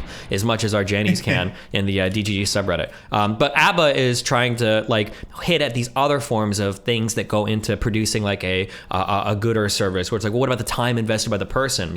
What about the sacrifice that they're making? What about the the fact that they're not going to own their IP for the future? They've got to give up like some actual IP rights in order to do things. And yeah, these are all like even in capitalism, there's going to be more arguments besides just what somebody's willing to pay for something, because obviously there's emotional attachments and there's like good like actual like merits that what things provide for in society. Like, why should we pay our teachers more? They should just get paid with the free market size. Well, they're literally educating the future of the country. Maybe we should pay them more.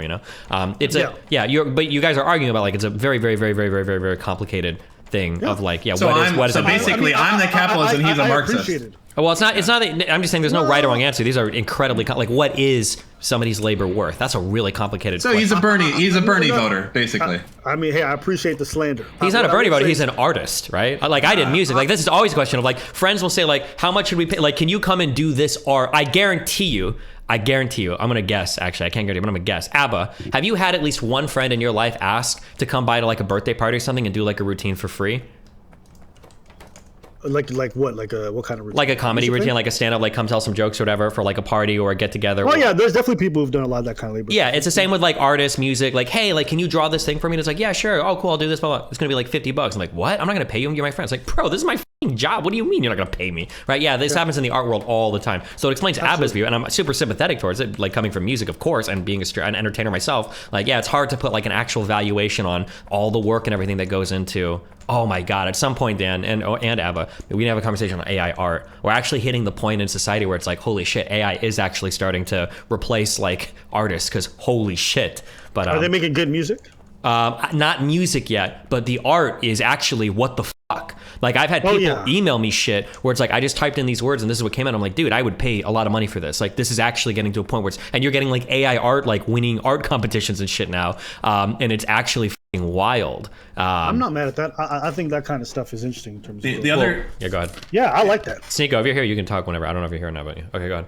The other thing I thought I brought up as well that is like deserves to be talked to is there's certainly you could call it exploitative under your framework, but like internships. But like, if you're interning to be a lawyer or like a doctor, I don't know if you intern to be a doctor, I don't think so. But like, you're basically like, you're definitely under your framework being exploited, right? You're doing labor that's being billed out at $500 an hour and you're getting paid $20 an hour. But is that like, is that fair or not? Because at the end of this pie, or at the end of this, yeah. I would traditionally, I used to defend, I think I might still defend like unpaid internships because it's like, people make a meme about like, oh, exposure, you get paid in exposure. But there is some exposure that I would pay for.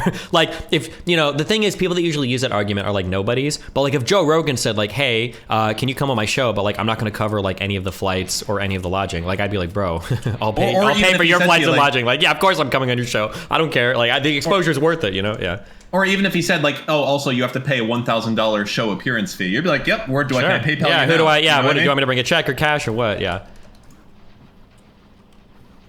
And that's like the definition of like exploitation under that case, like, right? Like I'm showing up, I'm doing this shit, and I'm paying you. It's not like I'm doing it for free. I'm fucking paying you just to, be platform. Yeah. But it's all complicated. It's complicated. It's all levels. Because unpaid internships, at least emotionally, to me, feel pretty shitty. Like you're bringing on some college kid, and you know that you can basically abuse the fuck out of him to like work and make money and shit for you for free, and it's like, okay, that's pretty shitty. But Yeah, I wouldn't say it's inherently shitty, but I think it's because it's an unregulated area. Oftentimes, there's opportunities for that for sure. Well, that's why we rely on regulation specifically. Well, that's why I think for all of these things, when you're like, where's the line? The perfect answer is us as a people regulate through our legislators where that line is, right? The minimum that you can exploit someone for their work is $15 an hour. The maximum for a contract that can revolve around this is 4 years. The maximum that you can do on it. I agree. We legislate around that. We need those protections in place. But I don't know. So, for me, just earlier, I just resented the idea that because it was the best they can get at the time, it was therefore non-exploitative. I'm like, no, it's not because there's no regulations in place today that shit wasn't exploited. That's exploitative, sure, but it's also a function of its time. And it's also hard to look back when you see, no offense, I'm going to stereotype hardcore here. No, I can do this because I'm in streaming and they're the same, right? When you get like dipshits that don't read contracts and then they sign them, and then when they get money, they waste it on fucking all sorts of stupid shit. Oh, yeah. And then like 5 years later, they're like, wow, I got exploited crazy. It's like, bro, you didn't get exploited crazy. You wasted the little bit of money that you even fucking read your contract to sign for, and now you're just mad as fuck that like, and now you're out here, you know, singing, you're like, oh, I got fucked by the company song and dance, when you could have been a millionaire if you just fucking invested a little bit or saved your money. Yeah.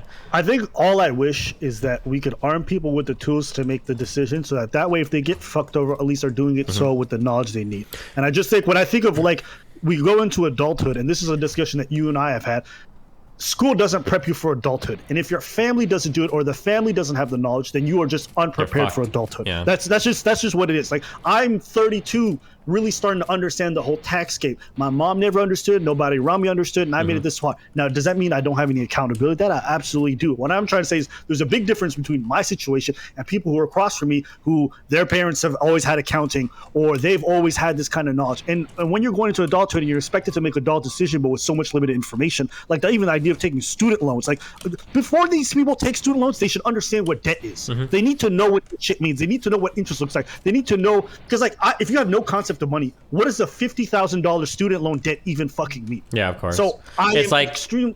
Yeah, go ahead. I feel like the answer is that like if you're negotiating contracts in certain industries or certain sizes, there should just be a requirement that you have legal representation, and then that would like hopefully put a pause on a lot of it. So if you're in the music industry, you're required to like have an agent or lawyer, somebody like sign off on what you're doing, and then that would probably cut down. That's why in esports, like all of the agencies became so important, because they're like, okay, well, you know, you should have to have representation, otherwise you're going to get fucked over by teams and stuff.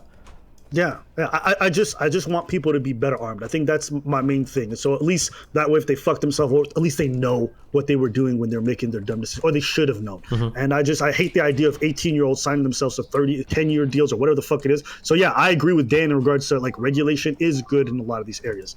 But yeah, that's probably the extent of what I got for this. I wonder if exploitation by itself is almost defined by the current laws of, I don't know, I don't want to say like where you're at, because obviously that couldn't be the case, but you almost have to rely on that to a certain extent. Like, you know, is it fair right now if I pay you to work at like Dunkin' Donuts for $15 an hour, but in like 20 years, we're like, how could we do that? It should have been $40 an hour. That was exploitative. Like, it's so much a factor of the time and place of where you're at and looking at it at that period. I think the only way we can really, like, looking backwards is easy, but as far as what's exploitative today, it has to be based on a fact of laws. In following the law, in doing that. And if there's bad things you can do, like maybe it's legal to dump mercury in a river right now, right?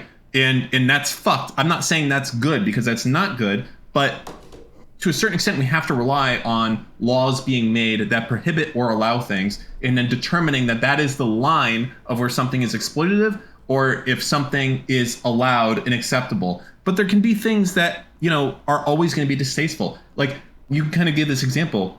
If you write a song and I paid you to write that song, that's my song, right? And no matter what law we do, but our whole society of contracts and everything is based on that IP being assignable. So if you go and I pay you to write a song and I own that song, you're always going to say that's exploitative in 30 years if you can't sing that song at a concert. No, I wouldn't say that, but I get what you're saying. Right? But I have to treat it the same as any other piece of art or work product. Like I use the example, like you do if you're an architect and you drop things for my house, or you're a programmer and you create something for my website, like that is mine forever and you will never have a right to it. You were the pen and I was the hand, so to speak. So someone wrote, ABBA's arguing that lower class families are dumb. Yeah, generally speaking, you'll probably find overrepresentation of dumb people among poor. Yeah, no It's Sherlock. What if they're not dumb? Are they just genetically inferior? Of course. Lack of education, lack of finance. Yeah, they have to be. You can't say that they're all like the same level of intelligence. Otherwise, then what explains for their failures? What? Like, yeah, of course. I have no problem saying that, and it's not to look down on them. That's just what it is. Like poor people overrepresent for a lack of education. Lack of education probably is going to lead to worse decision making when it comes to finances. Financial literacy is like one of the biggest markers for people staying poor. Yeah, I don't care how much money you give somebody. You can give them millions of dollars. If these people have never been around money or don't understand money, they're probably more often than not going to become poor again. They're going to be exploited by somebody who understands finances, or they're going to be exploited by their own stupidity. Yes, poor people are generally dumber when it comes to money. Absolutely. And I know this because I was pretty fucking stupid about money. Okay? And I count myself from a very poor background. So yeah. Well, that's like part of the reason why it's a good thing when cities invest in like legal free legal clinics. Like the idea that like if you're poor, you can go there and get stuff looked at and things like that. But here's an interesting question for you guys to think about. Do you think we'll still have libraries as prevalent as we do in 50 years? Hell no. Do you know the most militant group online? People that defend libraries or people that defend physical books? Librarians are number one above all else. Like, you might think like, oh, this community is like, fucking ferocious if you even mention anything to do with it. Librarians are like the fucking Giga Chads at the top. Like if you say, like, I dare you to go on Twitter and say like, ban all libraries, they're like, you've never seen this. Well, that's probably because libraries are generally like super fucking awesome. They've got a lot of like cool resources and shit for people. But you also admit they're on their way out though. Well, yeah, because people just don't know. They're not educated on it.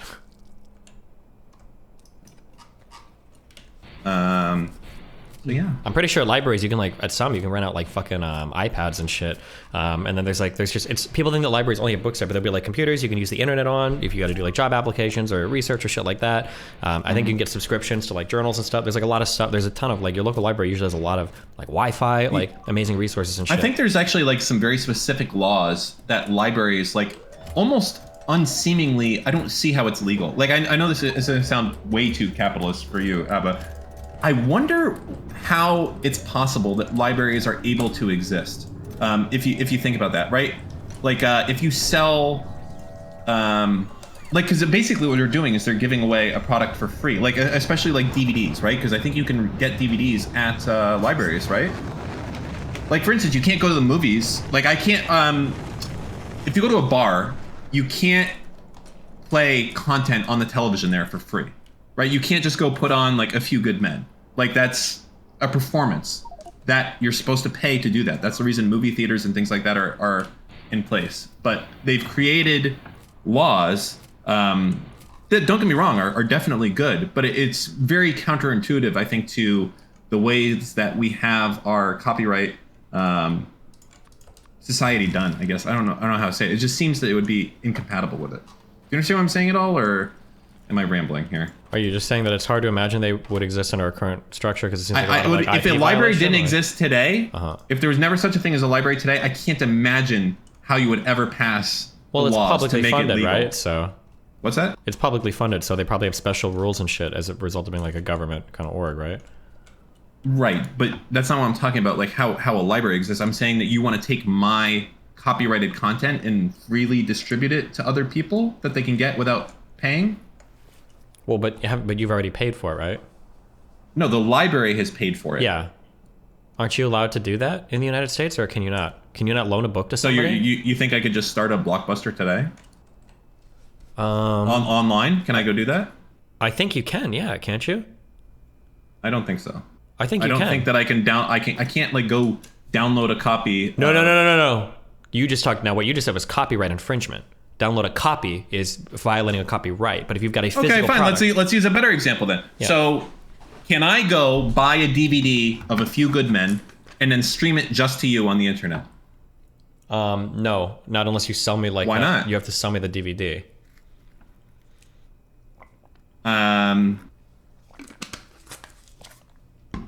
You know, when you play a DVD, I believe it does make a copy in memory. As decoding it, it does it. So I don't.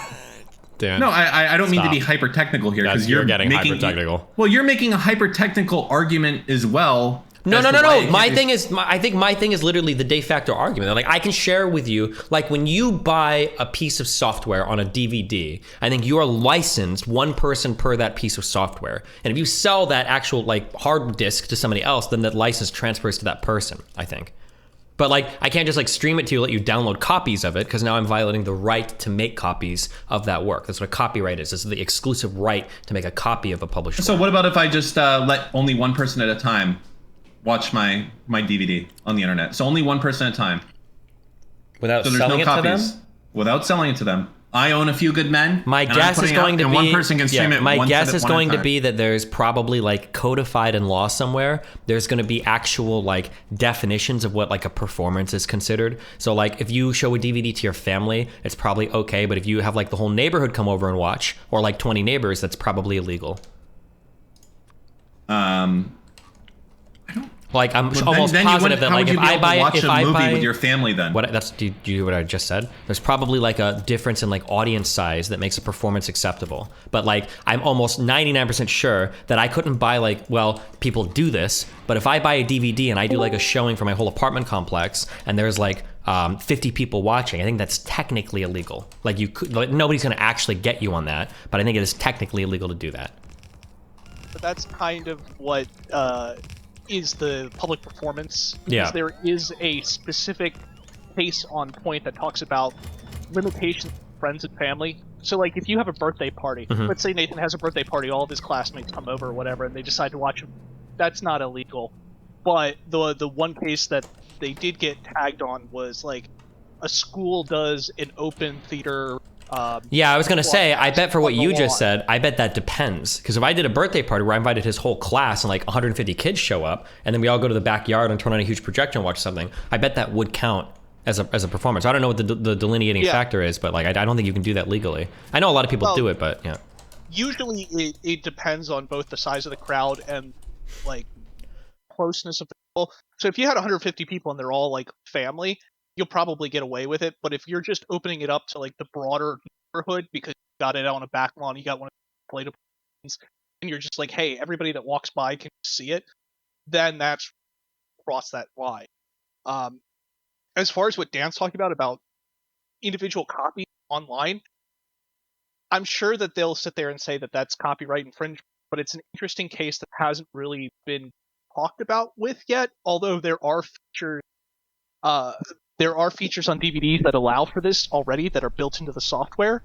Because I want to say it was, like, my copy of The Dark Knight actually has this feature where you can, like, invite people to watch it with you, and then you have, like, a chat room. It's almost like DPG when they do the videos. Gotcha. And they've got it built in. And I know Disney Plus now has something similar too, where you can invite up to a certain number of people. So the technology is certainly getting there. You know what I super want to know? I'm so curious about this. So was it? Oh, Dan earlier was talking about, like, if I, for this DGG in a box thing, when I do these website services to people, if I cancel it, are they going to lose everything? That'd be horrible. One day, it is possible that Steam will go out of business. And I'm so curious what's going to happen on that day, because you don't have any of those fucking games. All of them exist online, and I don't even think you actually own a license to, like, actually own the game. It will almost certainly be absorbed by, like, fucking Microsoft Game practically, Store or yes, but theoretically, Steam could crash, go out of business, and your library is gone. That could happen, right? Oh, there's been something like this. So I think I read something about Amazon doing this. Like, Amazon, maybe it wasn't Amazon, but it was something where you could pay for TV shows, and, like, then they just didn't have the license for this TV show anymore. And it's like, what the fuck? I paid you to buy. I bought this show. It's like buying a TV show on iTunes. You expect that. Oh yeah, fuck. Who did this happen with a big? No, am I thinking the same thing? This happened with a really big. You probably are. Like, yeah. And it's like, what the fuck? It's gone. I paid you money. And it's like, oh yeah, sorry. We lost the license for it. And it's like, bro, but I paid for it. It's like, oh, you just got to pay to watch it from us, and we lost the license for it. Now you lose it. Yeah. And that's literally what they do. So I could understand in that circumstance, like, okay, I guess we're going to refund you because we don't have it anymore. But they don't do that. They're like, hey, listen, you never paid to do this. You paid to do it so long as we had an active license to it under the legislation of, that type of shit. Yeah. And your best protection under those circumstances is going to be consumer protection. And it could be the same thing, like, back in the day when you used to rent, right? You go to, like, Hollywood Video or whatever, or Blockbuster, get a video, it turns out to be the wrong video. your recourse then is mostly consumer law, to be like taking it back, saying, hey, I rented this thing, turned out not to work, or it was the wrong movie, and they give it back to you based on those basis as far as. And so that's going to be your best bet if Steam ever goes down, is that there's going to be some sort of robust. Your microphone keeps cutting out, by the way. Oh, it might be my stupid voice gate, because I'm not used to doing it without a push to talk. Sorry. Oh. Wow. Do you know? Wait, How does Abba, this work? Or yeah, it's fine so Okay. far. Abba, do you know who AD is? Is that from NoJumper? Yeah. What about him? Apparently, he wants to jump in and chat about the copyright thing. Is this guy gonna be crazy, or is that okay? The what thing? I mean, I've seen him in interviews and. Or the cool, independent artist thing, the exploitation. Sorry, fuck. I Okay, don't know yeah. anything. 80's well more connected to the music industry, so. All right, listen. If this is gonna be okay, Steve, I'm gonna need you to be a more active participant. Hold up. Just to be clear, I'm not friends with him. I don't know him, so I didn't ask him to come on. This is random. So it's not dogpiling. I didn't ask for backup or anything. But yeah, he's more knowledgeable than I am, and I've seen him in interviews. He's cool. Yeah, hold on, let me. Oh, I guess our the royal we, me and Steve's take is defendable on capitalism alone. Capital will take us the whole way. I don't need to know anything. Well, about it's not music. just on capitalism alone. Yeah. We could come full circle in a wide way if we wanted to, and we could say that in a way, like having the record labels and all that shit is kind of like being part of the Matrix. That like, yeah, it's kind of shitty that there's some games you got to play, but like it gets you access to an industry that you otherwise wouldn't have had access to, right? Which I haven't watched the video yet. It's just sitting on my thing, but I think that was one of your arguments to Sneeko, right? Is it like you broke out of the Matrix, bro? Oh wait, dude, the best example of something I almost wonder would be exploitative, but I don't know enough about it, is have you read about the Korean, like they literally create fucking boy bands and like girl bands in Korea? Oh god, yeah, they farm like children. They have like the whole life created for them there. I wonder that would be an interesting topic on that shit. Mm-hmm. Yeah, but that's also. But don't like millions apply? Maybe not millions, but like thousands of people apply for that. Oh, people are shit saying they together. don't do that anymore. Oh, sorry. Rip. No. Another thing. If you want to bring him up, on, bring him on. Yeah, hold on. There's a 10-minute timer on my fucking server, and I don't think there's anything I can do to overcome that. So another thing fucked up by the Marxists. Now we can't have Korean K-pop farms anymore. I guess Korean K-pop. Yeah, K-pop farms. Oh. Hello. Hey, can you hear me? Yeah, loud and clear. What's happening? Nothing much. Just screaming at each other online over dumb shit. Yeah, just arguing about, I guess, the Jews. Do you say that again? Your last thing cut out. Can you hear me now? Yeah. Yeah. All right, we can't hear you anymore if you're still talking. Maybe you didn't say You're on anything. your phone, aren't you? Yeah, he is. Yeah, that shit cuts in and out. I think the whole topic is interesting. And I apologize. I'm on the freeway driving. I got some calls. Can y'all hear me good? Yeah, we can hear you. Don't crash. That's Dude. gonna be good. All right. I ain't crazy, man. I heard what you said. I'm a cool guy. Oh, Yeah, okay, well, they all say, listen, all the crazy people say that before they go start fucking off crazy. that way. Okay? Oh, God. But no, yeah, go for it. What's up? Real quick, because I have some people in my audience that don't know your extensive history. Do you want to quickly introduce yourself and who you are and what you do? Yeah. Yeah, man, my name's AD. I started off, as a popular artist from Los Angeles. Joined NoJumper randomly. I became like one of the faces of NoJumper. Just do a lot of dope stuff, man. You know what I mean? Yeah, and then we were talking earlier about whether or not, like, I guess being signed to a record label where they're kind of like asking for a lot and it feels like you're getting fucked over. Are these like actually exploitative, or is it the only way an artist has into the industry, or what? And I think you wanted to give some of your insight into that. Yeah, so timeline wise, so you got to think about it. Like back in the days, there were like no independent ways for you to come out. So it's like you had to go the signing route, and that's why like a lot of the legacy artists, they got like the worst deals ever because that was the only way that they can really get some exposure.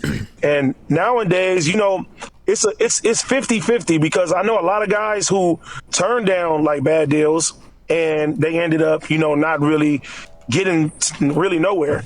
And you know that you can't really beat that machine in certain situations. And I just feel like you should everybody should try, if they want to do music, you know, try to build your own legs and that to have more leverage when you go to the labels so they can give you a better deal. But it's real messed up because like even now, like a lot of these labels, they own certain playlisting. You know what I mean? They own certain avenues. You're not getting to award shows on the independent route and doing certain stuff. So sometimes, you know, these 360s, and you know, with me being an artist myself, I remember like being able to get, they're like, oh, you can't get on Rap Caviar because it's owned by, you know what I'm saying? Like different parts of the label and only certain artists can get on that playlist, and that's like the biggest. So it's like, okay, you have to settle for some that is under, and in return, you're not going to get as much exposure as you would if you had that, you know, that bad deal or that, you know, that bad contract. Yeah, it's kind of like people talk about like, you know, well, you can go on SoundCloud and stuff today to make it, but like, I'm pretty sure, you can correct me if I'm wrong, but I'm pretty sure the dream of like every big SoundCloud rapper was eventually to get signed to a major label. Like that's what a lot of them wanted to do. Yeah. Yeah, and then you know the thing is that okay, certain people, they get into this game and they get the mentality they're afraid to drop and stuff like that. And you got somebody like NBA YoungBoy who's dropping albums like every every month, every 2 months and stuff, and he's easily out of his contract now. And I think he just did like another one-off with Atlantic, but he's free to go. And most artists now, they sign for 5 albums or more. And you know, a lot of the times they put singles out, the singles don't deliver well, so the labels, you know, they just spend more money, and then that debt continues to increase. So it's like you a slave on a label forever, and then you get a reputation that, you know, you're not profitable, and they can sit you on the shelf for years basically, and you know, it's a tax write-off to them. And then by the time that you even get out of your situation, you don't even have a career. And at that point, that's when people saying you fell off and, you know, people don't fuck with you no more. It's a crazy trade-off. Yeah, that's always the worst. It happens in streaming sometimes too, where you'll get signed to like some shit agency, but they don't actually do anything for you, but you've got like minimum contract links and you're sitting there like not doing shit, but you can't leave your agency and they're not doing anything with you. And it's like, fuck, yeah. That's them 360 deals. They got it all the way around. You know what I mean? Well, damn. Anything else? Any other thoughts or comments by anybody in the crowd?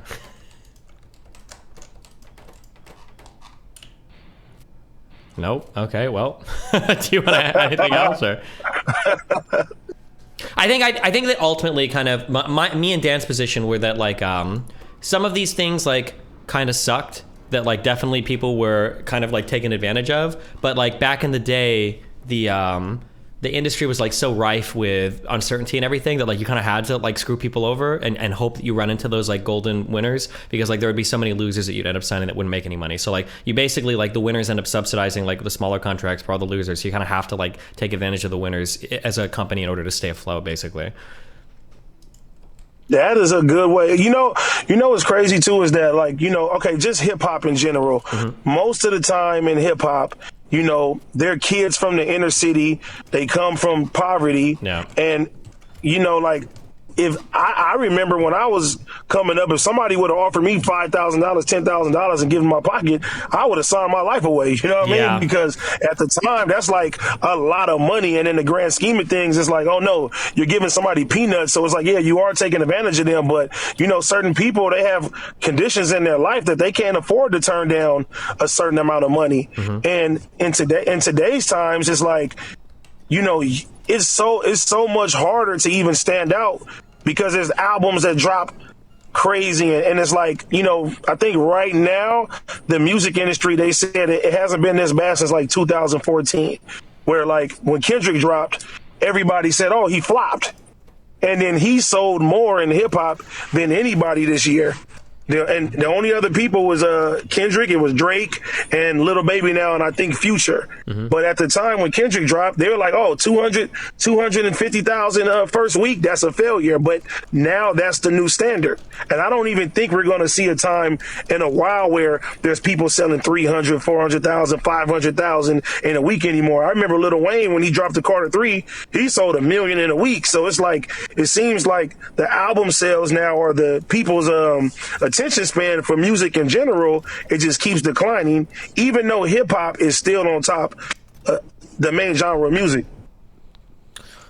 Yeah, I mean, that's kind of an interesting. I think that's I know you're talking about music, but that kind of like broadly applies to kind of like all the entertainment markets too, right? Where it's like, if you want to make a new cool movie, you have to be like Christopher Nolan or a Quentin Tarantino to do it. Otherwise, like the only thing the big studios want to pump out are superhero movies because it's safe, you make a lot of money, and that's it. So like the idea of like people wanting to get out and explore and do anything is like really restrained because people are only looking to sell, you know, like hundreds of thousands or millions, I guess, of records and stuff. And people's appetites for different types of music is changing a lot too. Do people even buy? Where would you even? Physical CD sales have to be like non-existent at this point. When you're buying an album, you must be buying it on like iTunes or Spotify, right? They said, I think academics said that streaming accounted for like 80s or 90% of all music sales. Okay, yeah. In general, yeah. So it's like, you know, buying a physical CD. I don't know when the last time I even seen a physical CD, to be honest. Yeah, true. Yeah, so people are probably just streaming everything. Is there any money to be made like streaming, or like people on Spotify? Peanuts. Yeah, the stream, that's one thing the record labels are fighting the Spotify and people like that on, is basically they're trying to say these rates are not okay. And so that's why they're actually even trying to start their own, but it's hard to compete. Yeah. And so the record labels are definitely losing, hemorrhaging a lot of money at the moment in regards to how like these streaming services work. And I know that they've been trying to lobby Congress, because I believe Congress also sets some of the royalty limit when it comes to streaming. I don't know if that's still the case, but I know that in the past that has been the case. And that's going to require additional lobbying on their part in order to change the way that the rates are done. Yeah. All across the board, including for things like covers and stuff like that are covered under copyright law. Yeah, just like Abbott said, shout out to you, Abbott, too, man. I fuck with your stuff, you know what I mean? Yeah, the streaming, see, and that's where the playlisting comes in account. So a lot of artists that if they're blackballed, they don't get on these top playlisting, mean that they're not going to get them album sales. So if you get on a certain Spotify playlist, you know, it's curated by an editor, you get on these certain playlisting, and then that damn near does the work for you. You know what I'm saying? So when these artists get blackballed, like you can give somebody like Tory Lanez example. Tory Lanez, you know, he used to get all this playlists and the allegations come out, they drop him from all playlisting, and then he drops his albums and still does good with no playlisting.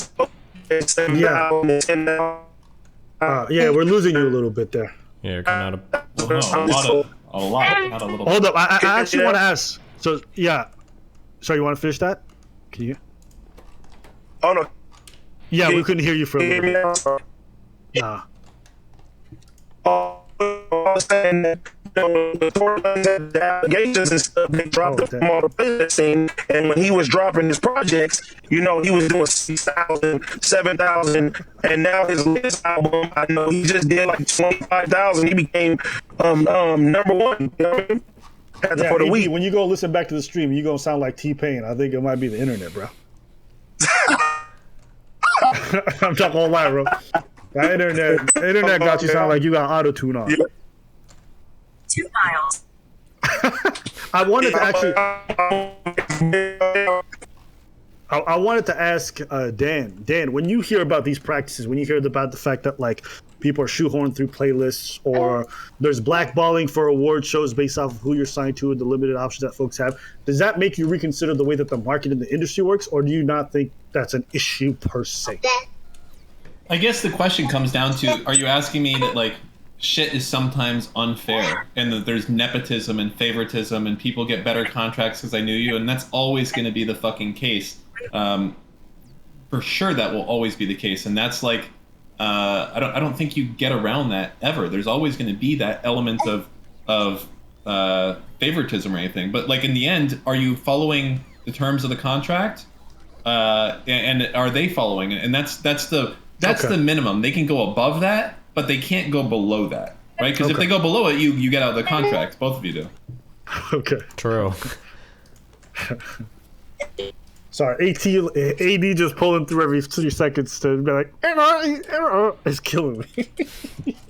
Well, it's also one of the reasons why. I'm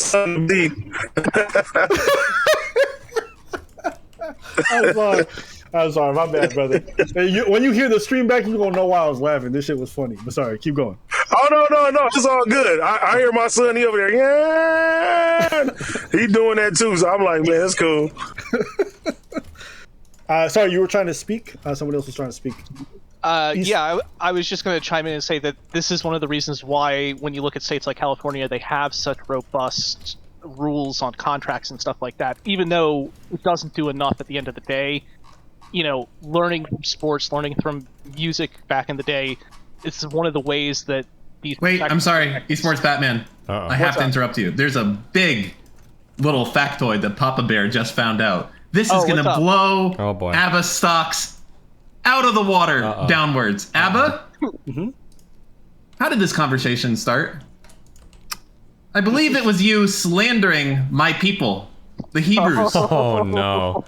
I believe to tell you, I hereby put forth that your crown mention of TLC was exploited by an African-American woman. I rest my case. Hold up. I actually know this. It's not untrue. Uh-oh. That you don't get to say that. Well, yeah, of course. No, that was a. It is a fact. So nobody said that there weren't black people exploiting other black folks. Nobody said that these systems in place are just inherently run by Jewish folks. I'm saying, and AD can speak to this, there's a large overrepresentation of Jewish folks in power in a lot of these large positions. Oh, no.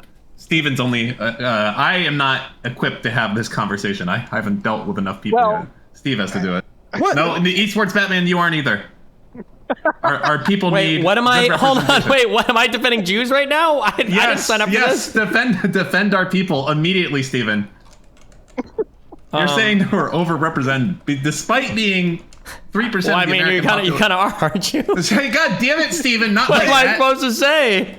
But it's true. Hold up. We can move past the fact that they're overrepresented and then have the discussion, which is the second part of this, which is like, is that an issue? And if so, why? But the truth that they're overrepresented is absolutely real. And so when people have this perception of Jews being in power, it is true. They are. Now, the question is there some kind of motive or whatever? And that's what people need to get to. But we need to just stop. We need to stop. There is a historical context for that. Wait, isn't okay? And we can discuss that. My point wasn't that there's something evil happening. My point is there's the perception of them being in power because it is true, and we can't even admit that portion. Then you seem dishonest to the people who feel like there's something suspicious going on. Can I give to you that like different people have different things? Like, did you know that apparently, like, I don't know, I just found this out recently. Indian people like control the U.S.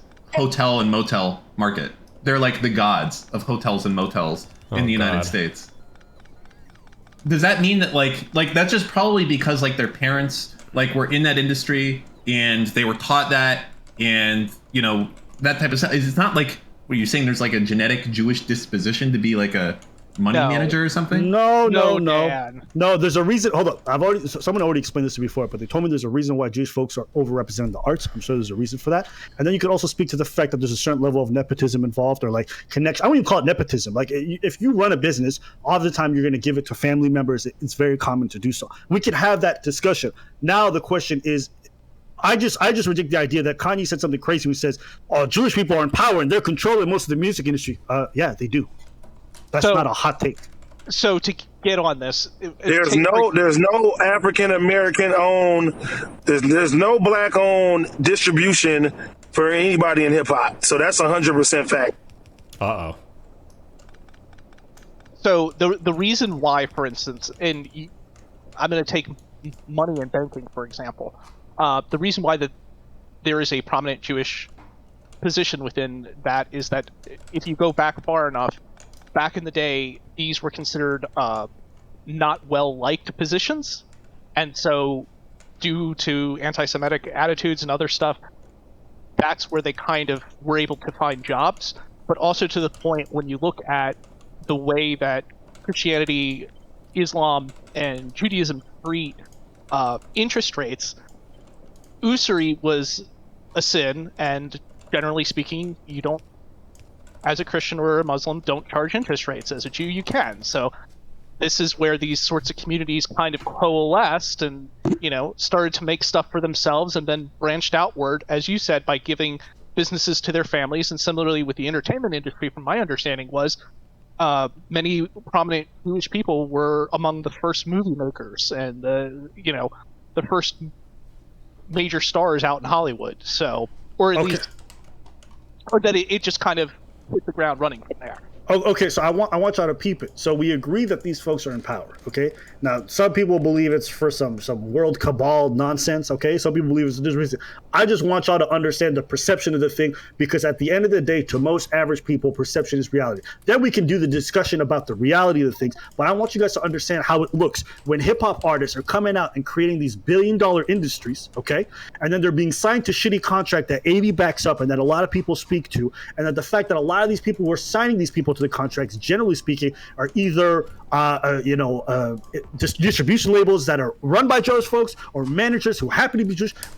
Understand the perception that black people create an art form, make little to no money, or go bankrupt afterwards, and yet these Jewish entities or these organizations are making money. I understand that in essence, it's not something necessarily bad in terms of they're not doing some kind of convoluted thing, but the perception of it looks terrible to the average citizen, which is why when Kanye came out with his comments and he said all that stuff about Jewish people, 90% of black folks didn't give a fuck.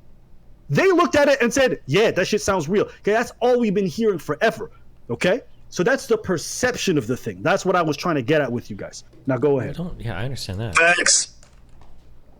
No, I know you understand that, Destiny. I was trying to speak more to Dan specifically. Oh, true. Dan doesn't understand that. But I mean, Dan's one of them, right? I don't know. It's just the idea, like, they happen to be Jewish, but you make it seem like it's like a Jewish cabal doing it. That, like, even if you're not intending to do it, it's like we don't say that type of shit because it's like fucked up to say that type of stuff. It just happens to be the case, but like they're not acting in concert with each other. So it just seems like you could just as well say like there's some other traits among them, like, oh, all the people that do this happen to have a bigger nose or something. I don't see. Hold up. That's actually true for many things. For example, crime. Folks will look at black folks and see the overrepresentation of black people and be like, and they have these preconceived biases. Okay, they literally take split-second decisions because they believe that black people are larger threats. Now, is that inherently true? No. We understand socioeconomic factors. All these things lead to the idea that these people are more likely to be criminals, but it doesn't change the fact that the perception exists in a lot of people's reality. So you have to have that discussion so you can be smart about it. What you shouldn't say is black people don't disproportionately commit vast majority of the crimes. What you should be saying is, yes, they do. Now let's talk about why. That's what I'm trying to say. And the same could be attributed to Jewish people when it comes to their overrepresentation in positions of power. I'll just say this as well. I feel like a lot of this goes down to like, hold on one second, sorry. I'll say like a lot of this needs to look at owners. Like too many people look very shallowly and like, oh, the CEO of Universal Music Group is Jewish, so it's Jewish control. It's like no one looks at like, oh, who owns like 30% of it or 10% or 20%. It's like, oh, this is a bunch of Chinese conglomerates, or who runs Sony Music. Like it's not like Adam Goldberg. I guarantee you, it's like Sony Japan. Like I think it's a lot of right now like cherry picking to make it seem like the Jews control everything, and it's not the case. Like capital controls this. That's it. Yeah, I mean that's how I feel about it, at least. And again, I it's not like you see the state of Israel owning Sony Music Group or anything. I mean, I'm not even going to front with you. If somebody came out with a report tomorrow and said they did, I wouldn't even be surprised. Wow. I'm not even gonna lie, but this we can. I don't want to. I have to go have dinner. But Steve, I'll let you hopefully say something and take up the mantle for my people, please. Okay, have fun. Yeah. All right, take care, guys. I'm still here, Dan. Oh wait, are you Jewish too? Yes. Uh-oh. I'm Jewish, not really Jewish, but. Yeah. Did you have anything else you want to say on this topic? Not really. Not beyond what I already said, but. Okay. AD, did you want to say anything on the topic? Is he still here? Nah, you was spitting, Amber. I mean, listen, next time I'm in LA, we can have this conversation on camera. Wait, hold on. Well, now hold on. Well, Let's do if it, Dan bro. is gone, okay. Now the violent debate starts. So wait, do you both support, broadly speaking, Kanye West's comments? Nah. I'm on. not everything that not everything that he said, but like Abba said, the idea of how black people think is true, but not all the extra shit. That's going beyond what it is. Yeah, I'm not gonna lie. Most black folks would have not even thought twice about that interview if they didn't hear the George Floyd part. That's the part where he lost most black folks. Outside of that, That's black folks are like, 100% hey, man, true. this man's spitting. That's 100% true. How the fuck did why is Kanye so close to Candace Owens? What the fuck happened? How did that? Oh, that's an easy sell. Yeah, tell me, where did that come from? When did that start? That's an easy sell. When you spend all your life around liberals, especially in the art sphere, and they keep fucking you over, right? When the so-called Jews, as he puts it, who are giving him shitty deals or blackballing him from clothing lines or not giving him deals, right? When he sees all that stuff, well, once the conservative says, hey, these people aren't actually your friend, you know what? The liberals have been keeping you on a plantation to fuck you over. You're probably going to turn to a conservative voice who says something a little bit different and be like, I rock with you. Yeah, even though that am. shit's toxic and dumb, and I agree, I could understand why Kanye would go to her before he would ever go to another liberal voice. Because, generally the liberal voices, they give you a lot of lip service. Candace actually sounds like she's doing something, so I think that's why he appealed. I do think, I was going to say... Candace Owens' husband owns Parlor, and he's been looking for a buyer for a while. Oh, cute. Might be a little bit too. But I do think it's really cringe / cute / whatever that you could tell by the way that he talked to Trump. Kanye is always really excited when people agree with some of the wild shit that he says. It's like he's like in a kid candy shop when he's got somebody that's actually willing to listen to him, and he just rambles on some wild shit. But damn, yeah, that's pretty. I wonder how far he'll go with everything. Yeah, it's hard to say, man. It's really, really hard to say. Are we about to get some insane fucking pro Nazi Holocaust shit or whatever? Or what is I think he's 1 or 2 news reports away from being permabanned. From everything? Yeah. Social media is on the verge of permabanning him. He's already banned from a good. Yeah, it sounds like that for sure. He's so it's so much money though. He's so rich. It seems impossible, but I guess maybe, yeah. I mean, unless he's releasing music, he doesn't. Is he really going to get that much play in the general media, though? I mean, he's literally I think he is a billionaire, isn't he? He is a billionaire. Yeah. Yeah. He's a billionaire. Net worth is $2 billion actually right now. Yeah. I mean, that would just be insane if. Yeah, but there are plenty of billionaires, and they never make the news. No, but I'm saying how many billionaires besides Trump get banned from social media? It just seems wild that somebody with so much influence and everything could actually get And his music fans will stay loyal to him. I don't think maybe. they're gonna. They would. That's Yeah. what I'm saying. Outside of music, and the other thing is, what is going to happen? 6 months from now, depending on the political outcome of America. So that might change things immensely too if he decides to run for president. Yeah, maybe. Yeah. Well, if Kanye dropped, as long as he dropped that heat, people are gonna fuck with him no matter what. Even when he wore the MAGA hats, everybody they was going crazy. Oh, you let our people down. Then he came out with Donda, and you know what I'm saying. Everybody forgot everything. Yep, absolutely, that's facts. So as far as Kanye goes and the obsession with Candace Owens, I understand entirely why people are into that stuff. I mean, I could even say that a smaller version of the whole Candace Owens thing is the anti-SJW thing that was super popular among black folks for some time. Mm-hmm. That's just an extension of that. And even I fell prey to that to some degree because I'm going to be honest with you, liberals to this day still annoy the fuck out of me, and they're the ones who I spend most of my time on the mic. Oh wait, whoever's talking, we can hear you. Who is that? Yeah, JiDion's about to jump in with that liberal racism. Or that was not JiDion? That was crazy. Nah, it's me, Sneeko. Oh, that's definitely JiDion. Oh, I don't know. It kind of sounds like Sneeko. Yo, I just want to show myself some love for recognizing that voice in 2 seconds. Nice that's job. Kind of gay, but I want to show myself some love. Okay, cool. So we just came off. Yeah, I know that nigga voice too. Yeah. What's up? How you guys doing? JiDion, what are you guys up to? Okay, cool. That's cool. Emerald. Oh. What it do, everybody? What's going on? W stream in the chat right now, man. W stream in the chat right now. What were you guys talking about? Whether or not people signing to record labels are necessarily getting exploited or not, or if it's like okay because it's the only option they have, basically. And it kind of extends to like all of entertainment, and then Kanye West and all this crazy shit. I don't know, man. I say with TikTok nowadays, like unless you just want to be like a Drake status, then yeah, you're gonna have to sign to a record label. But like, if you're good with being kind of underground, but you know, still making really dope music and stuff like that, still selling out shows, you know, the Russes in the world and stuff. Like, there's no reason to sign to a record label unless you know you're trying to be like a superstar. Mm-hmm.